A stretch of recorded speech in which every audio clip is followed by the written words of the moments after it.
Yeah, so when I was thinking, I was like, I want to make a D&D world, but I want to do it as part of Tank Media Games. Well, I couldn't think of anything that was subtly that came from Tank, and game sounds don't do it. pretty silly. So I was like, how about Medine? And then there it is. You all seem very impressed. And so a world was born. Truly, indeed, a world was born. I'm gonna have the thing going right now. I'm gonna go on here and ensure that we turn off the channel point rewards. Channel points are off. I don't want people forcing us to your own microphone and make you sit somewhere else. To hydrate. We're gonna make you sit across town, John.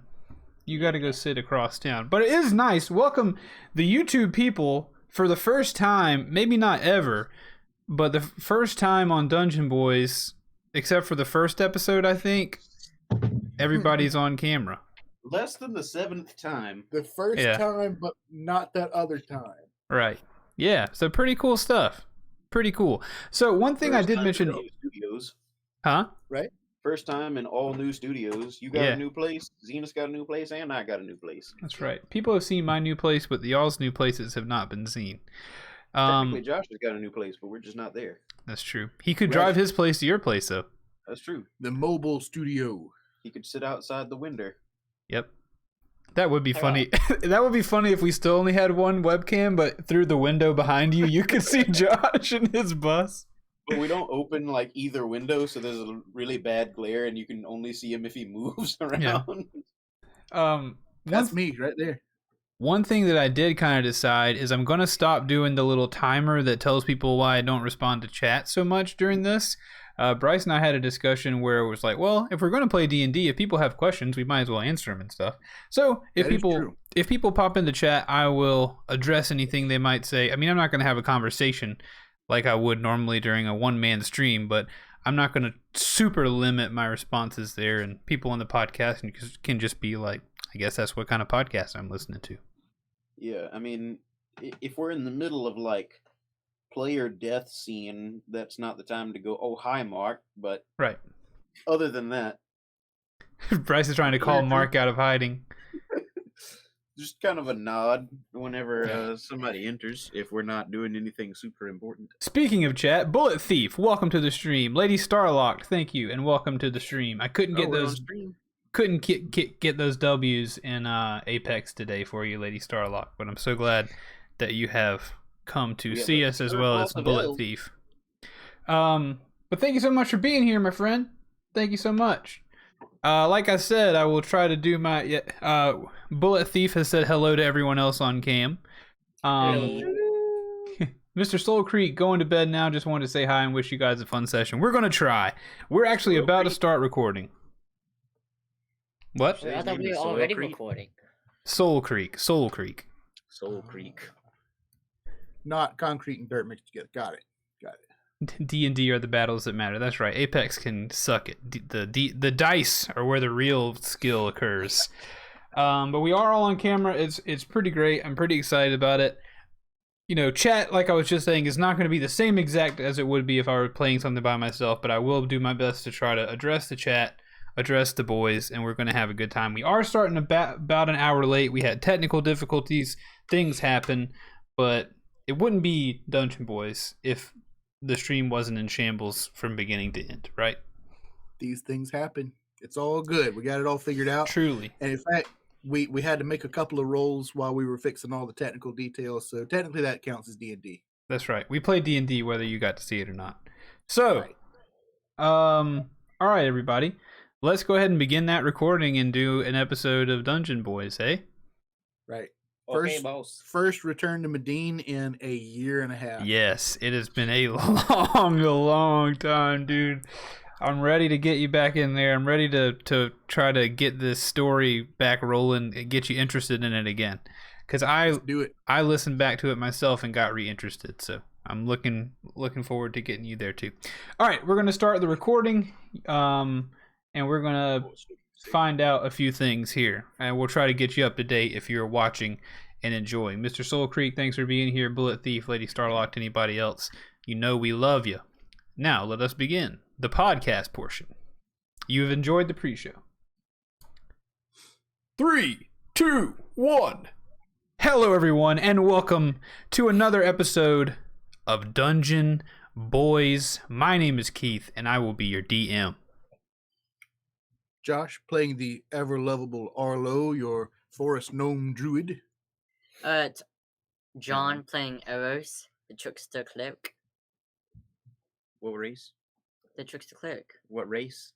Oh yeah, tiefling. Tiefling. There you go. Yeah. And I am Bryce, playing the High Elf Paladin. Terrible combination, but High Elf Paladin, Jack Law. I am Zenus, playing the Aasimar Barbarian known as Grimm. Yes. Hello, Hale. So Welcome I to gotta the point stream. out that he's awesomer than the rest of us. Always awesome. Yeah. It's in the name. The awesomer. Man, boys, y'all's webcam be grimy.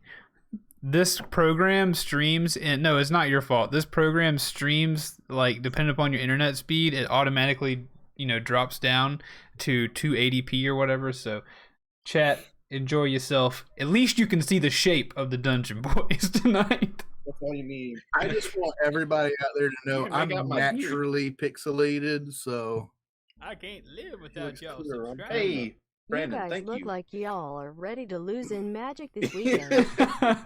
Hey, Brandon. That's the Brandon you met at game night. I believe there it. you go. I believe it. Thank you for that resub with Prime, Brandon. You only get one of those a month. White t-shirt is a bit quiet. That's Zenus. He has a name. It's written right there, Hale. It's written right above his head. T-shirt. He hasn't said a whole lot yet. Welcome, Dom. How y'all doing? We're recording a podcast. You are a little bit quiet, Mr. Grimm. Is there any way you can There is nothing I can do about that. Okay. I will eventually get a microphone, but I mean, I was hoping to use the webcam that I bought. But You're this good is my now. laptop's webcam, so You're good now. You're good. I'm watching the waveform. As long as you increase that voice, let it carry. Ain't nothing wrong with it. Don't let anybody in this chat bother you.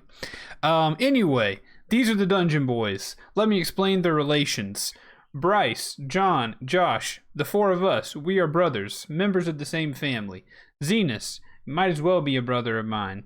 I would, if someone were to ask me to list my brothers, I would put Zenus on that list. And so we're all family here, all Dungeon Boys. And we're going to play some D&D. You may be surprised if you are a podcast listener. You may be surprised to hear some of the Dungeon Boys, i.e. Bryce being Jack Law and Zenus being Grimm, describe themselves as a paladin and barbarian, respectively, because they did not play those types of characters last time. And you may be thinking, why would a man of the same name be a different class? Well, some of that will be revealed. Some of that will not be revealed, probably. But they are different, same people, and we will get into some explanation of that. I'll do some explanation kind of what has happened to Grimm, and I think Jack Law will do kind of his own, helping us to understand a little bit of what's happened to him as well as it occurs. We'll RP it up. We're going to try to RP it up for you. Also, I'm gonna... if any of you out there sound like Keith's version of you, stop listening. We don't need people like you. What? You went, oh, I wonder what. Oh. You sounded like Elmo. I picture all of our Elmo. listeners that sound like Elmo. Not Elbow. Elmo. Elbow is the off-brand Kmart version of Elmo. those little meme packets you find, it's like elbow. It's almost. Yeah. Yeah, like the t-shirt the t-shirts you find overseas of people who are making t-shirts that look like our t-shirts but they don't know the language. That's the Elbow t-shirt. The $3 movies behind the counter at Dollar General. Those are the ones. Mm-hmm. That would be the Elbow movie. Anyway, no, everyone, stay here. Don't leave. Everyone, I don't care if you sound like I said you sound like, whatever. Stay. Hang out. This is a hostage situation. Welcome, all gamings. Anyway, time for a recap of what happened in the last season. It took Bryce and I 2 hours to do it together. I'm going to do it in 5 minutes. Yes. Jack Law, Arlo, and Grimm join together. They all decide to become amateur detectives in the Lonesome Investigative Department.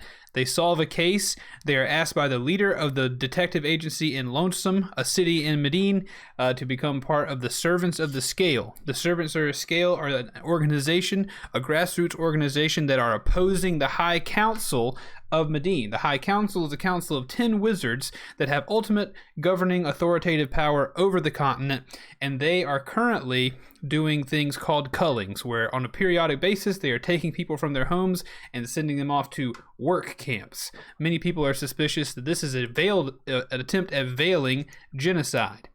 So the Servants of the Scale are opposed to the High Council, and they seek to overthrow the High Council in some way. And so these three are enlisted to become a part of that. They are asked to go to the city of Buckland. A lot of adventure happens between Lonesome and Buckland, but they arrive. They arrive in Buckland, and they meet the leadership of the Servants of the Scale at the Fellhammer mine, Albert and Corinne Fullheart. These two are leading the charge, the secret charge, to oppose the High Council. Sadly enough, the High Council is on to them, and they are sending, more than likely, based on what these people believe, they are sending a force to try to overtake the Fellhammer mine and take out Albert and Corinne Fullheart, because they know that they're doing these things against them. They also find out from Albert Fullheart that the whole High Council agenda is wrapped around them obtaining more of this source of power called planium.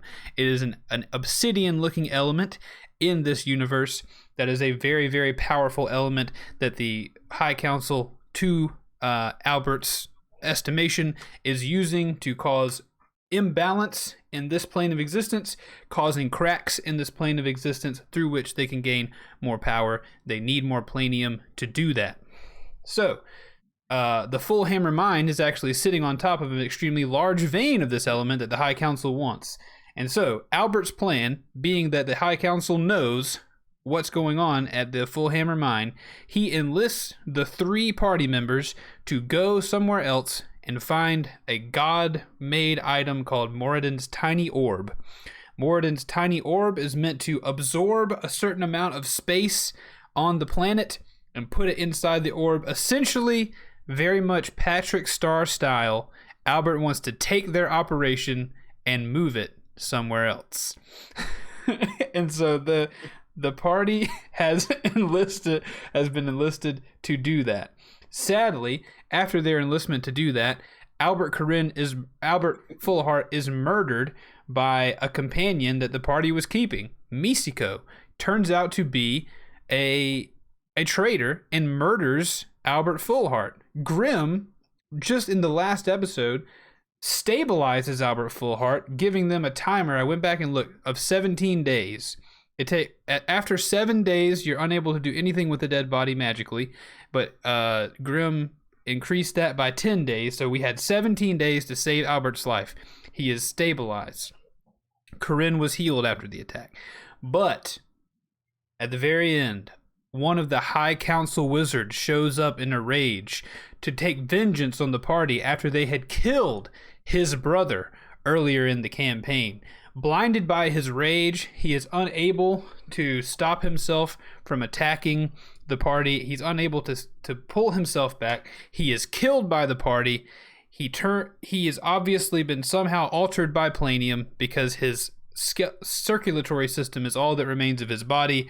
Grimm touches that circulatory system, and an magical explosion of cloud and ash encircles the party. Inside that explosion, they feel as if they exist and don't exist at the same time. They feel as though they could reach millions of miles but go nowhere at all. They feel as though they are in some sort of limbo between worlds, and they hear 2, or at least one god they know, and presumably one other, speaking about the fashioning of the world for a brief moment until the explosion dissipates. And we are now back up to date in the world of Medine. That was not 5 minutes. Felt longer than that. But... Nope, that was 5 minutes. Yeah, it was 5 minutes. Yeah, really? that was. Whew. You started at 4 minutes and 45 seconds. It is 9 minutes and 40 seconds right now. Dang. Yep. Nice. We did it. We're very proud of you. You get a lolly. Good But a job. few other things I feel like we need to hit on Please. is we're going to be changing our characters up, so we may want to point out who they were before. Okay. Jack was a butcher, and his wife was killed in one of the cullings. Because the cullings, it sounds like they're just like straight up going out and murdering them, but you said they haul them off, right? Yeah. Yeah. So she was being taken, and she tried to resist, and in the scuffle, she was killed. So now Jack's drive up until this point has been to put a stop to the council, and vigilante style, he has been killing orcs on the down low in the middle of the night. 'Tis true.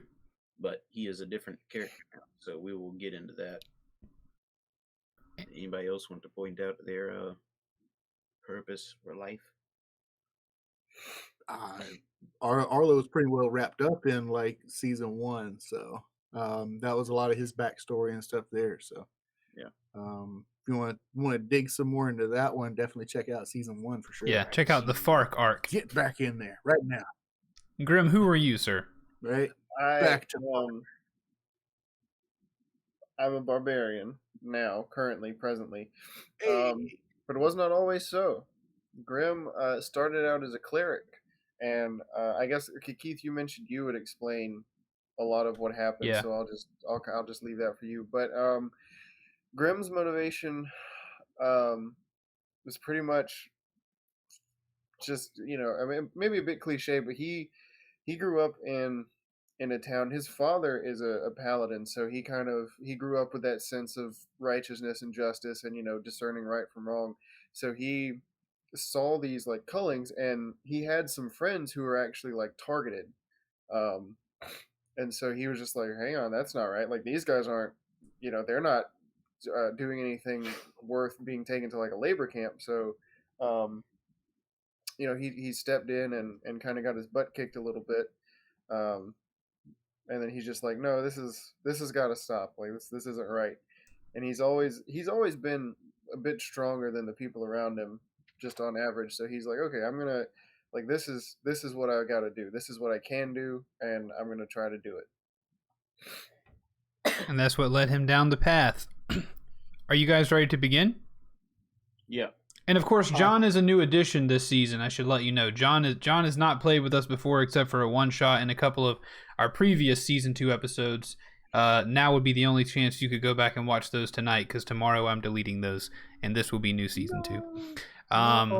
So, John is a new addition whom we will introduce in a little while. But for now, if you listen to season 1, forgive me if I change any voices. I apologize. I'm not a professional voice actor, but I do my best. And let's begin. So, the picture I have on the screen of this aftermath of a fire is the best picture I could find after a quick Google of what it looks like. Just multiply that kind of ashy state of the ground in the middle of the forest. Multiply that by about 20. And that's what you awake standing in. All of you come to your senses whilst you lay upon the ground. The ground is hot under your back. When you stand, all the leaves and needles on the surrounding trees, many of the trees in general, are just gone, out to over about 100 feet. Beneath your feet is loose dirt.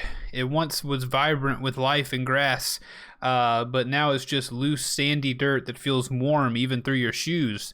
And after that 100-foot radius, the greenery returns gradually. Arlo, you ended the season as an elemental. The last thing you were was a giant tower of water with an enemy villain inside of you. You are no longer that. You are now your forest gnome self lying on this hot sand. You feel a little bit different. You feel like you've experienced something quite magical and powerful. You're confused a bit as to where you are, but you seem unharmed beyond whatever injuries you sustained in the battle. Grimm, you find yourself seated in the position right where you had touched the remains of Donald Witherbranch. You remain seated right there, or you kind of sit up, and you're exactly where you were before. But something feels different. You feel immediately that something is different about you fundamentally.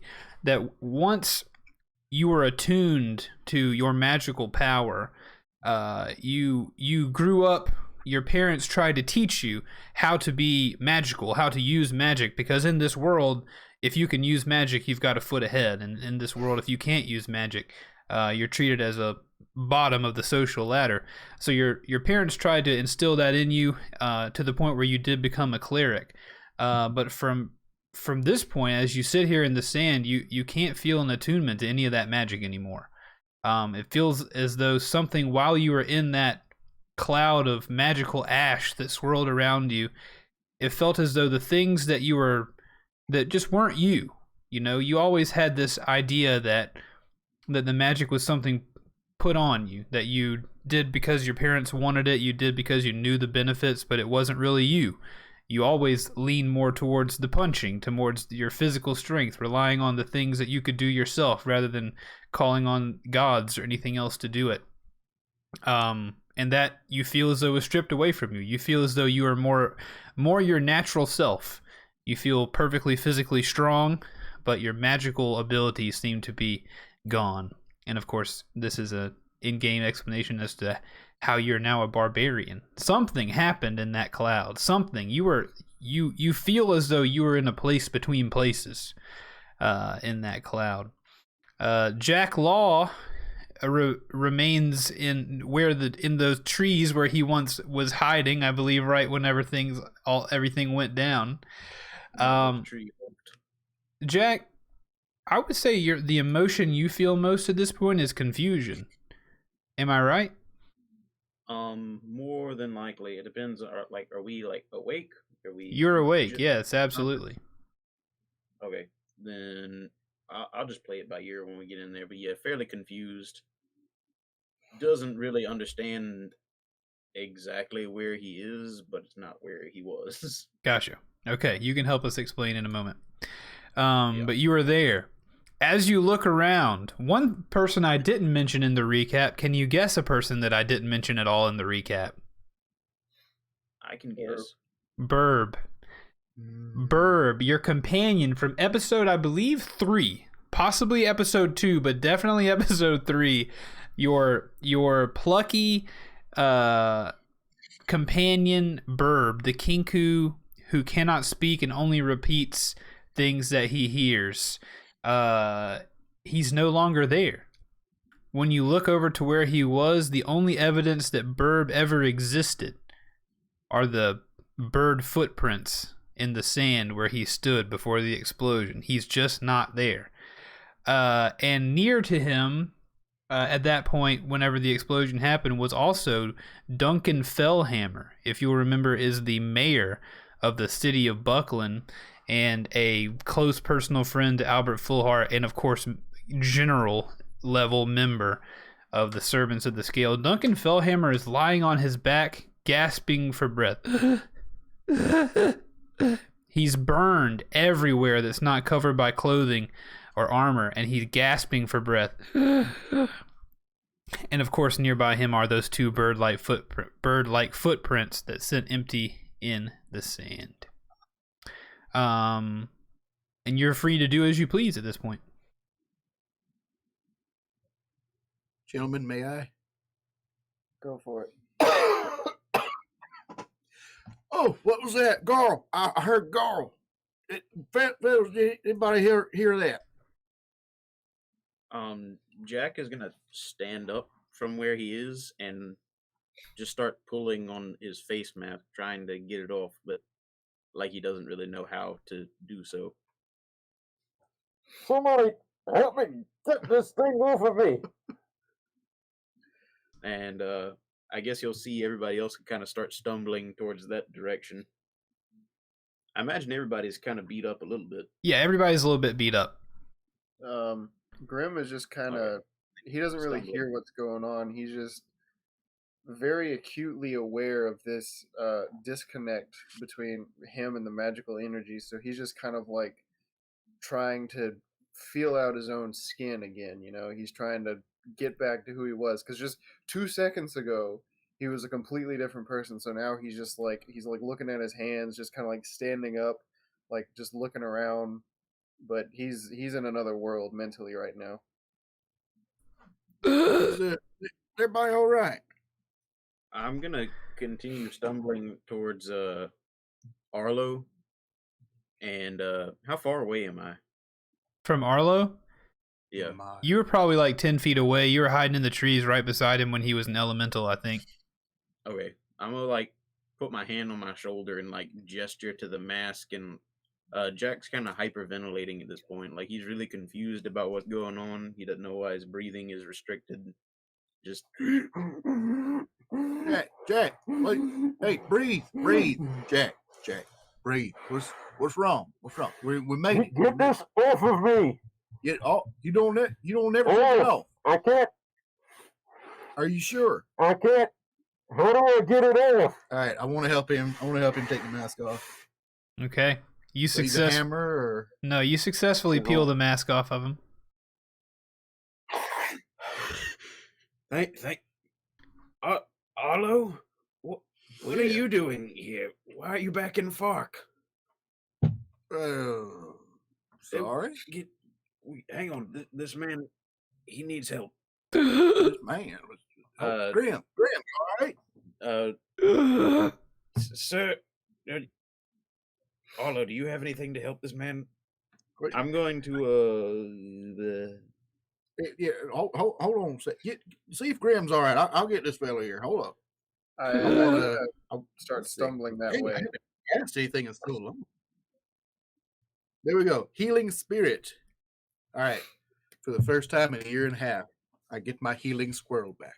All right. I can't. Healing Spirit. Call forth a nature spirit to soothe the wounded. The intangible spirit appears in a space that is 5-foot cube. You can see within range. The spirit looks like a transparent beast or fey. I picked a squirrel. Until the spell ends, whenever you or a creature you can see moves into the spirit space for the first time on a turn, or it starts its turn there, cause the spirit to restore 1d6 hit points to that creature. No action required. And it goes on, talks about constructs and undead and everything. So 1d6. All right, 1d6 health goes to Duncan Fellhammer, and you guys are not in combat or anything, so that happens every turn, right? Yeah, it happens every turn. In combat. It lasts for a minute, so I guess just in like a minute's worth of discussion, he'll get like 10 heals from it. Yeah, I got it's around 6 seconds, so it's 10. Okay. Yeah, for You the want me to next roll up 10 heals or what? No, yeah, you don't have to do that. For the next minute or so, the squirrel is like crawling all over Duncan Fellhammer, and healing him. His burns on his body. The squirrel is crawling over his arms and his legs. Remember, this guy is a dwarf. He is the mayor of the town. He wears like a sleeveless cutoff, and he's got cool tattoos and like this long blonde beard, and like a braided. I don't remember how we did his hair, but he's got the mohawk braided cut with braided down the middle to the back with a cool braided ponytail. He's a cool middle-aged-ish dwarf who's seen some grizzled action, but his burned arms, you can see his tattoos and stuff reforming on his arms. His legs are being repaired by the squirrel, and as he comes to, he breathes in. Thank you, laddie. I thought it was done for. None of us done for yet. Duncan, you all right? I think if I'm not all right, I think I will be, thanks to this. What is this, a squirrel? It's a medical squirrel. Look, just sit there and let the squirrel work upon you. I got to go and check on Grimm. Give me one second. I'll be right back. Just one second. I'm walking that way, so I've probably made it to you by now. But I'm like stumbling. Like he's not really even seeing the ground. He's just kind of like thinking things over. I'm looking towards Grimm, and I'm kind of like reaching for the squirrel. Like, do I need to Do I need to like apply this medical squirrel to you? Grimm, Do I? you feeling all right? Yeah. Yes, I think so. I just feel like I'm a different person. Like I'm not who I once was moments ago. Like even a minute before seems like a lifetime ago. But I think I'll Wait. be okay. Grimm, you're here too. And Yes? what are the two of you doing back here? I thought you were going to head on to the Full Heart Mine. That's Well, where we are. yeah, we're working on that. We're What? working on that. No,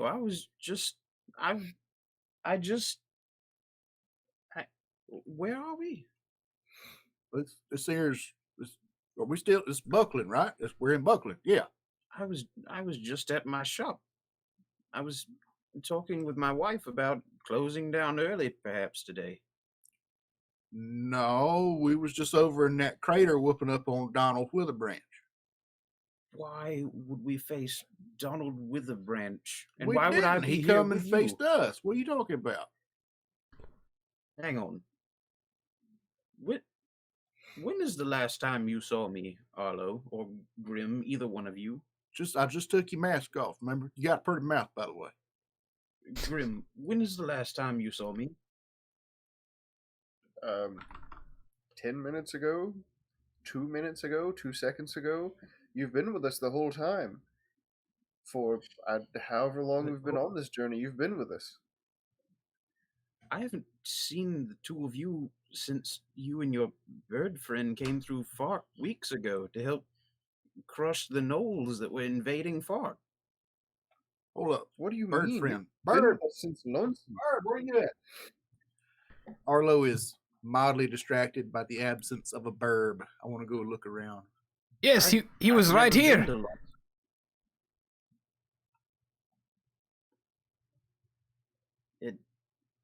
But I don't see him either. I didn't know him very well. But I've never been to Lonesome, Grimm.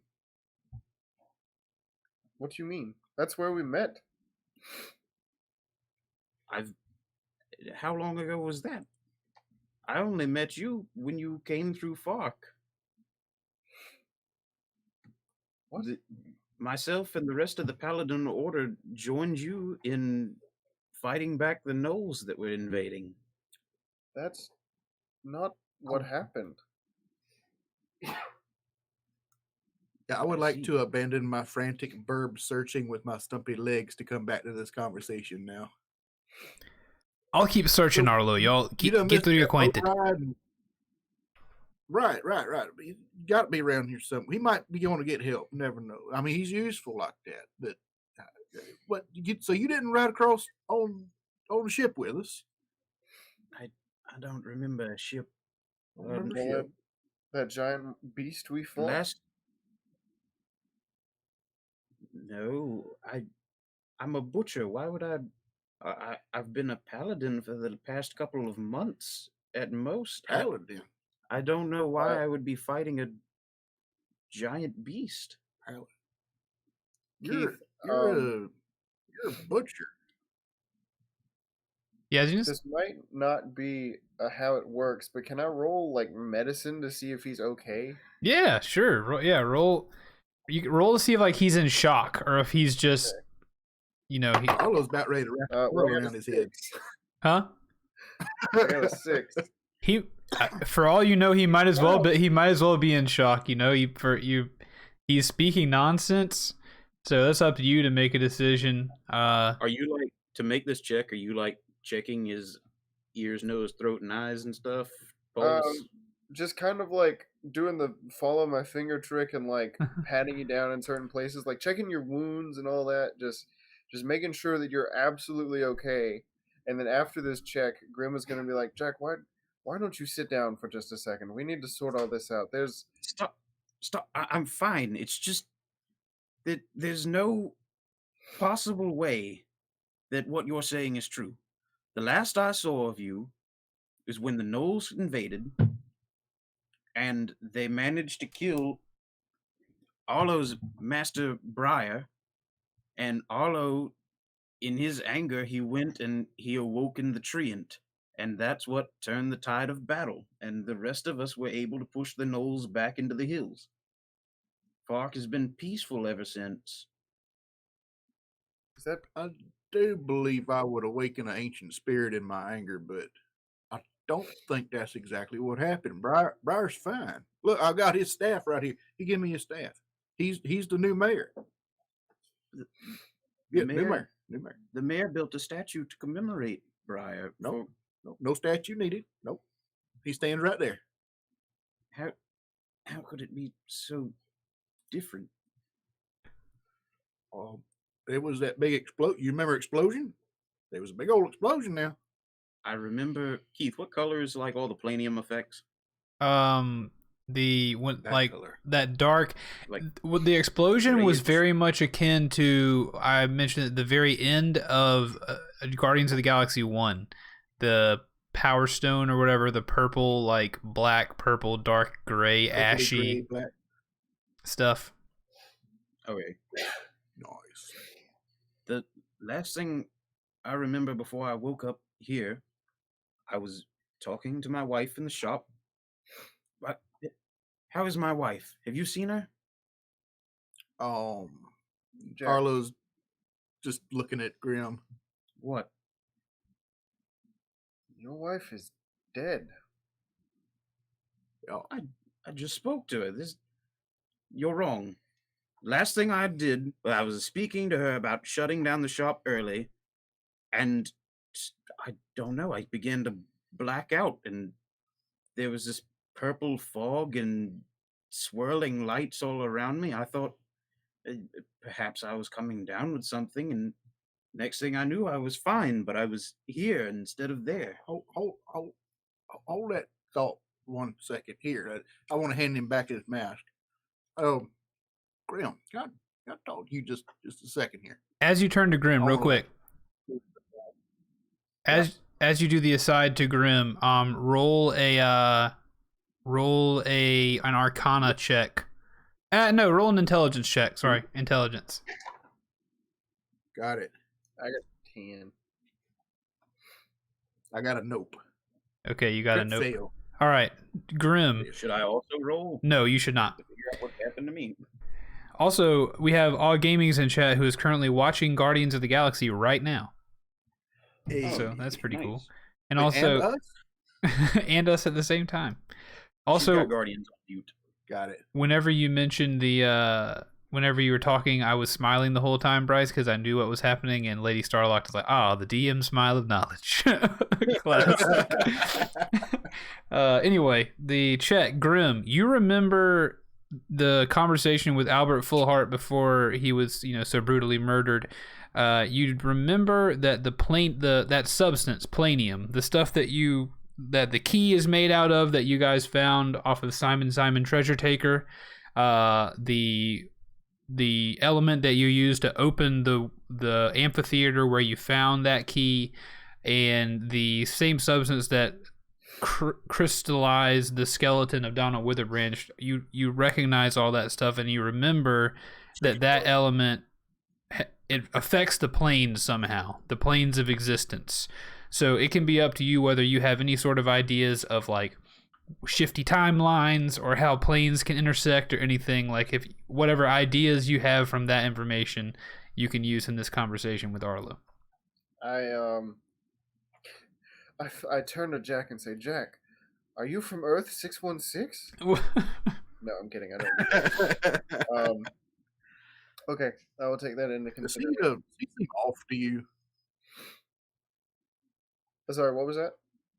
See, I was just because I got a nat 1, I got a crit fail on that. So Arlo's only comment is, does he seem off to you?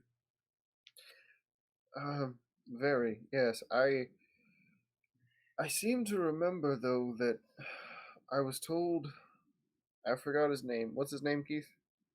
Albert? Albert. Albert told me that planium, aptly named, affects the planes. So maybe something in this explosion messed him up somehow. I don't know much about it, but that seems to me the most likely case. Anyway, maybe there's a way we can help him, or he could remember. I'm not really sure, but I think time will tell, or I hope at least that time will tell what is wrong with him, if anything. Well, all right.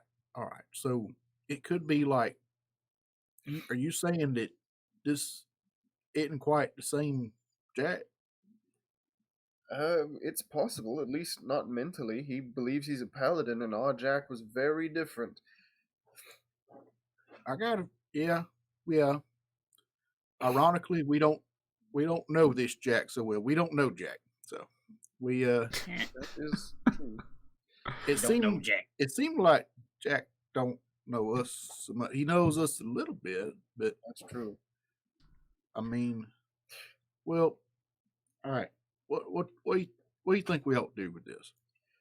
As you ask that question, Grimm kind of gets like a panicked look on his face, and he says he goes, Albert, and then he takes off in the direction of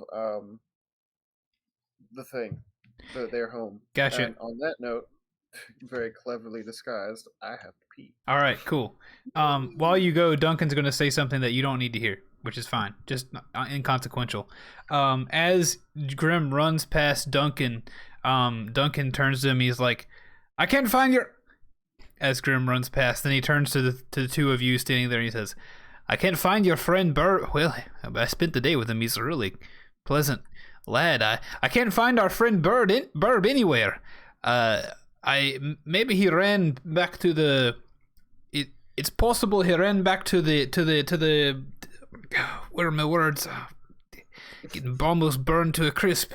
The cabin, the manor, Fellhammer mine. The mine I own half of. I'm sorry. He probably ran back up there. It could be. Yes, he probably ran back up there. Arlo, Jack, you'll have to figure yourself out later. We should probably make sure Albert and everything's okay. Why did Grimm say something about Albert? Why is he running that way? You know, why do any of us do anything? Tell you what, hold on one sec. I think we need to go and I do think we need to go after him. Hold on, let me talk to Jack real quick. Jack, I want to walk up to you, approaching cautiously, as though you might be a bear or something. Jack, now we're in the middle of something here. Can you just stick with us a little bit? You're the only people I seem to know here. Right. You're the only people that, well, apparently you don't know me at all. Right. No, we know you real good, but this you that you are, we don't know if you know that we know that you know that you're good. But, you know? Arlo. Grimm seemed a bit frantic. Right. Perhaps we need to go and follow him. Are you going to be? Can you follow? Discuss with him. Right. I don't. Just lead the way. Come on. All right. As you turn away from Jack. As you turn away from Jack, Arlo, you turn into the belly of Duncan, who is standing as much as a dwarf can tower over a gnome, and he looks down at you, and he grabs onto your clothes, and he says, "What happened to my friend?" What? Hold on now. Hold on. What? Back up a little bit. What you talking about? Feeling a little confrontational here. Grimm ran back to the manor, citing the name Albert frantically. I want you to tell me what happened to my friend. Oh, wait a minute. Albert, he's. Yeah, we got to get back now. All right, run, come on, run with me. I'll explain it along the way. And I'm trying to remember what happened to Albert. He brutally murdered in his dining room? By Mexico, who was one of our friends and companions and a trusted person. And now he died, though. He he like self-immolation, like he bit down on a tooth and like burned it to flames? Somewhat. You have enough evidence to believe that he might have teleported away, because when he burned up in green flame, he was replaced by Donald Witherbranch, who burned into your line of sight in green flame. Very much Harry Okay. Potter chimney flue teleport magic. Gotcha. To everybody listening in on the home game, it's been a year and a half since we've gone through any of this, so Yep. we're getting caught up. Yep. A couple of questions will pop up every now and then. That was one of them. I remember Albert was in some kind of trouble, but couldn't remember the details on who did what. So Yes. yeah, all right. Come on. Albert was dispatched by Misco, all people, and look, we got to get back to him. He's I think he might be dead. He might be. He might be And here dead. go all those little stumpy legs just running. Yeah, he turns Running. and follows you frantically, you know, a tear in his eye. This is obviously they are close friends, brothers in arms. If not, you know, closer than that. So he is running with you. Presumably Gotcha. Jack trotting behind. Indeed. Okay. Do you trot? Man, perfect timing. Hey, it's that guy. Yep. Hello. We were just talking about stuff. Yeah. We're on the way to meet you. Yep. So by the time you get back to the manor, Zenas or Grimm, you trot up to the you trot up the stairs, but in their frantic haste to catch up with you, they really poured on the steam and they sprinted, and the four of you arrive almost at the same time as you bust open the door to the manor. The other three are tumbling in right behind you. And you go into the dining room where you only, 10 minutes, 20 minutes ago stabilized. Well, he was dead. You didn't stabilize him. You actually killed him yourself. I did. Albert Fullheart was clinging to life barely, and you finished the job so that you could stabilize his body. There was nothing you could do to save him, so you killed him faster so you could do your magics on him. So yes, there are 17 days left to resurrect Albert. Gentle repose has been cast on him. When you come back into the room, Corinne is healthy. The only thing, after you healed her last time, she was stabbed as well.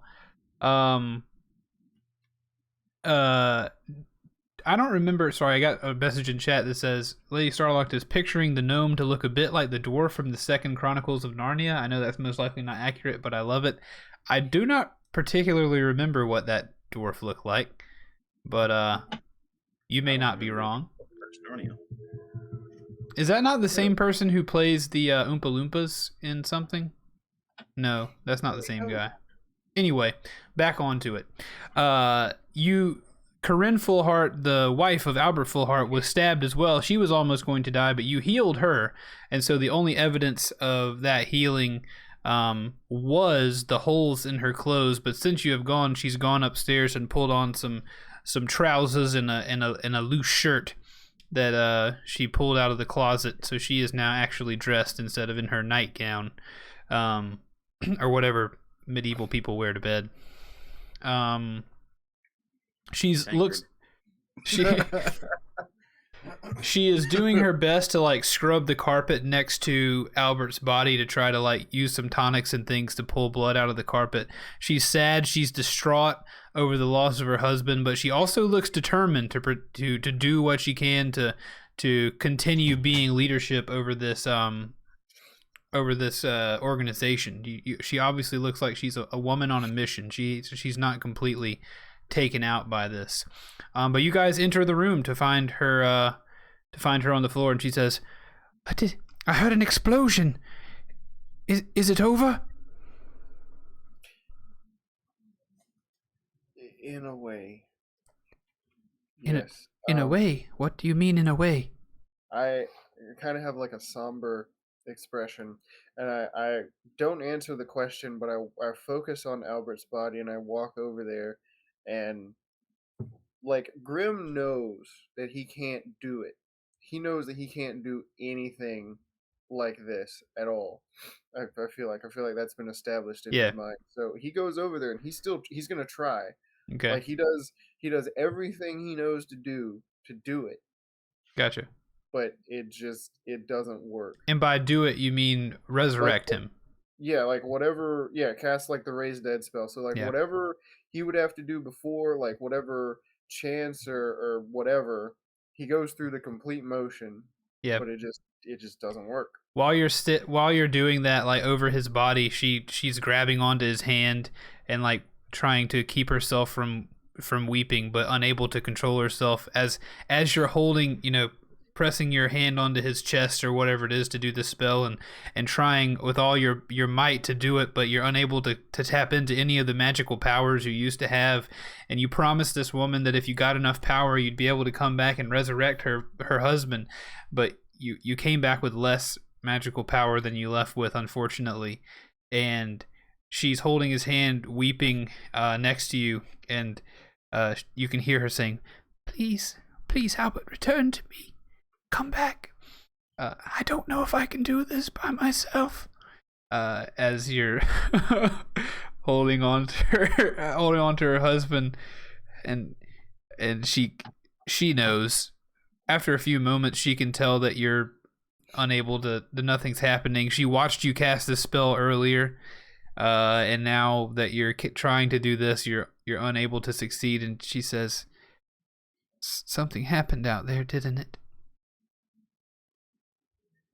Grimm he's kind of like fallen, and like he's just kind of sunk down a little bit, and he just kind of faintly whispers, "Yes, it's all right.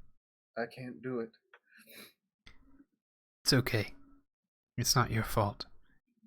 We were too trusting, and we let him in without proper vetting. Okay. Well, we have to move on. We've got work to do. There'll be time for me to weep later. But Albert would want me to continue our work, because if we stop now, it'll all be for nothing. He won't be the only person who lost his life without being able to see an end to this hell we live in. So, Go ahead. Go ahead. I want to walk up by where Grimm is standing next to Albert, and I'm just kind of like, Grimm, can you and I'm just kind of gesturing towards Albert, like, can you, what's the hold up? Jack's just kind of standing in the corner, like checking his pockets and stuff, like seeing if he has anything he recognizes. Okay. I can't do it, Arlo. I don't have the power anymore. I left with a promise and returned empty. Is it a lack of confidence thing, or it's just gone? It's not there. Grimm looks to Arlo and he says, "It's not there. It's gone. There's nothing. As soon as the explosion dissipated and all that force was gone, there was no magic. I couldn't feel anything. No connection." Well, hold on. Maybe hang on a second. Hang on. I want to reach in my pack and pull out the mirror of positive reinforcement. And I just want to hand it to Grimm. You go take a look in this mirror. I tell you, give me just a second. Let me talk with Corinne here for a second. Hang on, I'll be right with you. And yeah, so I just pass over the mirror to him. A question for the DM outside of the game, because a 10th level druid is they can do some game breaking things. Sure. Is it going to ruin the world if Albert tries to come back? We don't play that kind of game here, buddy. You alter the world as you see fit. You don't metagame me, right. I won't metagame you. Well, I'm asking because I appreciate it. Weird things, so I appreciate it. At this point, Jack is kind of looking at Albert, but like more just looking through him, just like, oh, there's a dead body, but he just can't really refocus his eyes because he's still a bit in shock. Yeah. Jack, as you check your pockets, you definitely recognize that your cleaver, right, is the same cleaver that you used to have. Is that correct? Yeah, I was actually also carrying his wife's cleaver. Ooh. Ooh. Why would you be carrying that? And Okay. why is it so rusty and unused? Right? Yeah. Before you do anything else, Arlo, Grimm, I imagine the mirror. I mean, you seem like you were getting a little emotional over this as far as Grimm is concerned. So is Grimm pretty emotional at this moment? He's not crying. He's not that kind of person. He's just like he always tries to do something. You know, he's always that person that's like, I'm gonna find a way. Like nothing gets in his way. So he's just like he's face to face with the reality that he can't do this, and he's just thinking I've broken a promise. So he's frustrated by this more than he is sad. He's got the thoughts of Albert's dead, he's not coming back, and Grimm broke a promise to this woman that he, had every means to keep before.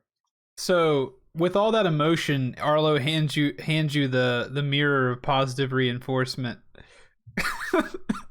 A not often used magical item. A not often used magical item. It is straight up flare. It is a tassel on a bicycle handle. It takes Grimm a second, but he does look into it. Okay. Like he's just kind of holding it down, and then he finally brings it up to see. He looks into it, and you see your own reflection already processing your own emotions in your head. You see your own reflection do the finger guns with a big grin and go, "You got this, partner. Keep your head up." Grimm slams the mirror. I knew you'd slam it. I knew you'd slam it. You crash. The mirror breaks on the floor. Happy mirror. Oh no. The mirror breaks onto the floor in 100 pieces. There's glass all over the floor. And as the mirror breaks, several of the pieces flip back over to face you. And as you stand up off of his body, as Arlo goes to speak to Corinne, as you stand up off of his body, looking down at all the pieces of the mirror, there's now 100 of your reflections pointing back at you with the finger guns and giving you a wink as you walk away from it. I love that. I also imagine You're my favorite deputy. Graham.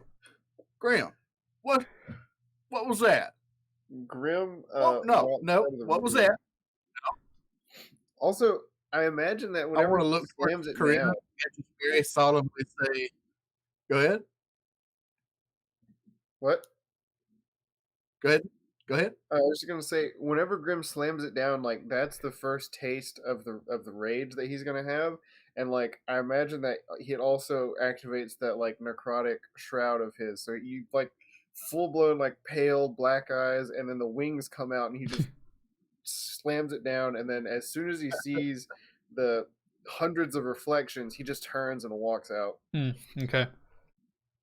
I love it. I want to turn towards Corinne and say, "See, this is why we can't have nice things."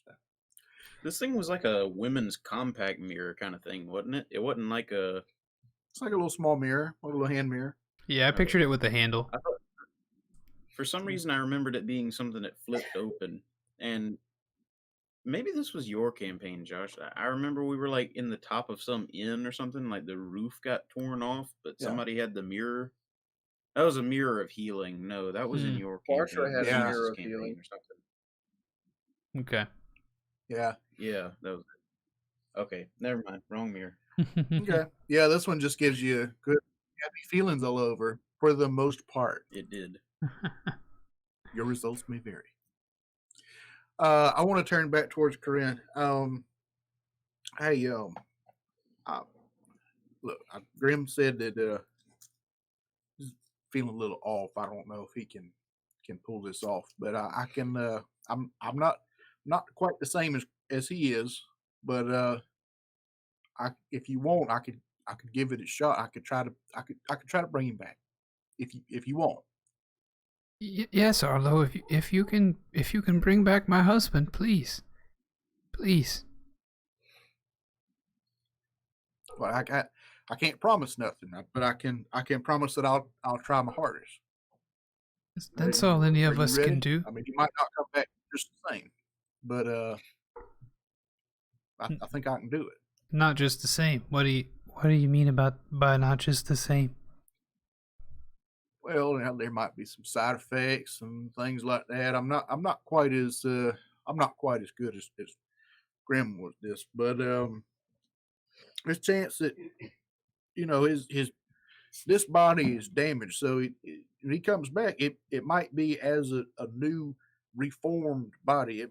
He might not look the same, but he'll still be him. He'll remember everything, and he'll have all of his normal mental functions and all that. But he might look a little different. Oh, that's fine with me as long as he's my Albert. I don't care what he looks like.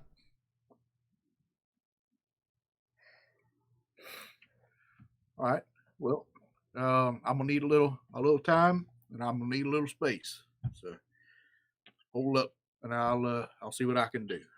And I want to see if I can take 1 hour to cast Reincarnate. I assume you let her know it's about to take you an hour. Yeah, that's why I said I'm gonna need a little time. I'm gonna need a little space. So Okay, gotcha. Well then we will. all right. So you get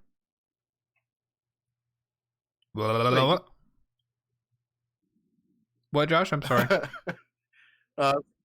I said go ahead. I was just about to read off what it does. Okay. Yeah, so she says to you, we'll give you the space you need. And then she walks back out into the foyer and ushers everybody else into the foyer. And she shuts the door to the kitchen and she shuts the door to the dining room, leaving you alone with the body of Albert for the requisite time. Okay. I get out the secret spices and everything and all the stuff that I need, and I am going to cast Reincarnate. It's one of my new big boy spells. Okay. You touch a dead humanoid or a piece of a dead humanoid, provided that the creature has been dead no longer than 10 days. The spell forms a new adult body for it and then calls the soul to enter that body. Oh boy. If the target soul isn't free or willing to do so, the spell fails. The magic fashions a new body for the creature to inhabit, which likely causes the creature's race to change. The DM rolls a D100 and consults the following table to determine what form the creature took when restored to life, or DM chooses a form. The reincarnated creature recalls its former life and experiences. It retains the capabilities it had in its original form, except it exchanges its original race for the new one and changes its racial traits accordingly. Okay. So there you go. So, you said you would roll a D100. Yep. I feel like we might be having some sort of Or two audio D10s. issues because There is a definite lag. and it only happens after we've been going a while. I don't know. Well, it could be internet, could be buffering. Who knows? But yeah, you can roll a D100 or the DM chooses a form. Okay, gotcha. Let's roll a D100, and Okay. you can tell me what you land on, and I'll tell you what happens. Let's say if you get 70 or above, he comes back as himself. Fellas, y'all want to call that number off? That's an 84. All right. You did it. Yes. Yeah, perfect. Only you had a 30% chance. Hey. So, I believe you. Y'all can't see that. That's really Nobody. sad. That's really sad. The resolution is so bad you can't read the dice on a close up. Well, he Whew. comes An 80p back camera. with that new body smell. He's all minty fresh and everything. All right, so you're in there with him an hour. What do you guys, the rest of you, do with your hour while you're waiting on him to be healed? I know Corinne is just going to sit by the door for that hour. The rest of you, of course, can do as you please. Jack is going to go outside. We established these people have a front porch, yes? Correct. Okay. Well, Jack is embracing his inner Southern, and he's going to just sit out on the front porch and look up at the moon for a bit. Okay. I think it's still daylight. You know, it's not nighttime, so you're looking at the sun. Oh, I thought the battle was at night. I think it was daytime. Just gonna Okay. go out. And No, stare it at was in the sun for a morning. You bit. had just come back from your Blinks hunt. Oh, yeah. Okay. Yeah, a lot of things happen all at once. Stare at the sun then. Okay. Just kind of looking over the mask, seeing like, do I recognize it? Why do I have it? Things like that. Okay. Grimm, what are you doing? Grimm's just gonna kind of be walking around. He's gonna be in the same area, but after a while, he's gonna just like shrug off his armor because like it's not doing him any good at this point. It's just weighing him down, and he doesn't. If he feels kind of like trapped and confined and all that stuff, so he's gonna throw that off and just leave it in a pile where it falls, and he's just gonna keep walking around. Okay. Cool. Well, Duncan is going to be given a task by Corinne while you guys are not there. And Duncan is going to go collect one young tiefling named Eros. Did I spell you right, John? Arros? Yes, sir. Okay. Duncan is going to go collect one tiefling named Eros at the behest of Corinne and bring him back to the manor as well in the foyer. And you all are within ear distance enough to hear the exclamation that Arlo is about to make when he realizes that he completes the spell and hears Albert Fullheart in his own voice and body go, "Where am I?" Albert, you're alive. Join the club. I'm alive? Really? You're alive. Do you know where you are? He looks around, blinking quickly, rubbing the sleep out of his eyes and rubbing the death off of his face. I'm no longer where I was. I'm back in my home. The last thing I Right. remember, I was dying on the carpet right here.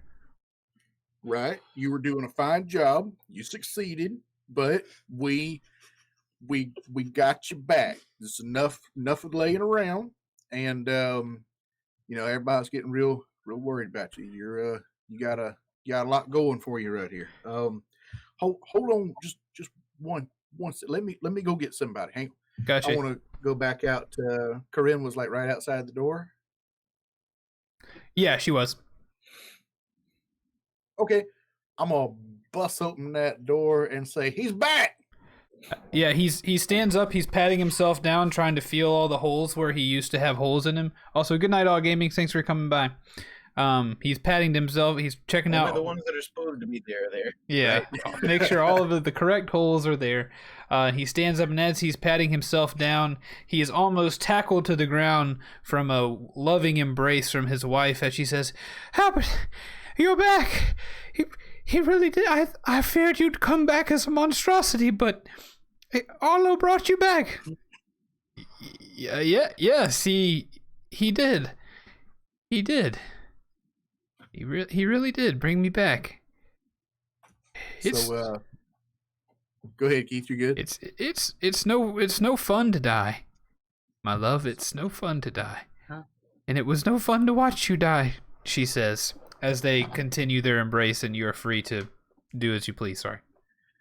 Well, no, I'm watching this very tender moment, and the realization suddenly dawns on me. All I have to do to fix my buddies is to kill them, and bring them back, and start fresh. a frightening But the moment realization. kind of fades when he realizes that maybe that's not exactly what's happening here. But the thought lingers. The thought lingers. A frightening realization indeed. Albert, go ahead. I'm gonna have Jack kind of come back inside after hearing all the hullabaloo and commotion and whatnot, Yeah. and he's got a look on his face that says, "This is really happening. Time to figure out what to do next." Yeah. Okay. And whether anybody notices that or not is up to them. But Jack is ready to figure out how to fix this Okay. rather than continue moping about it. Hey, Jack. Jack, you Yeah. all right, buddy? No, Arlo, no, I'm not. Where? But I think I'm ready to make things all right. Where's your mask you so fond of? I don't recognize this mask at all. I'm not particularly fond of it. I don't plan on wearing it as long as I'm here. Well, mind if I hold on to it for you? Yes, no problem. All right. I want to just very gently take Jack's mask that he's worn for like every moment that we've ever known him, and just very gently just pack that away down in my pack. So, all right, we're gonna do this. Where's Grimm? Where is Grimm? I haven't seen him smash the mirror, nor have I seen him since he put down his laptop and walked away. Oh, God. I forgot about my mirror. Hold on one second. Hold on. I want to go inside and pick up like the biggest piece of the mirror that's still in one piece. Okay. When you grab the mirror and you look at it, Protect Grimm. it's just a regular reflection now, Arlo. It's not giving you any positivity. Oh.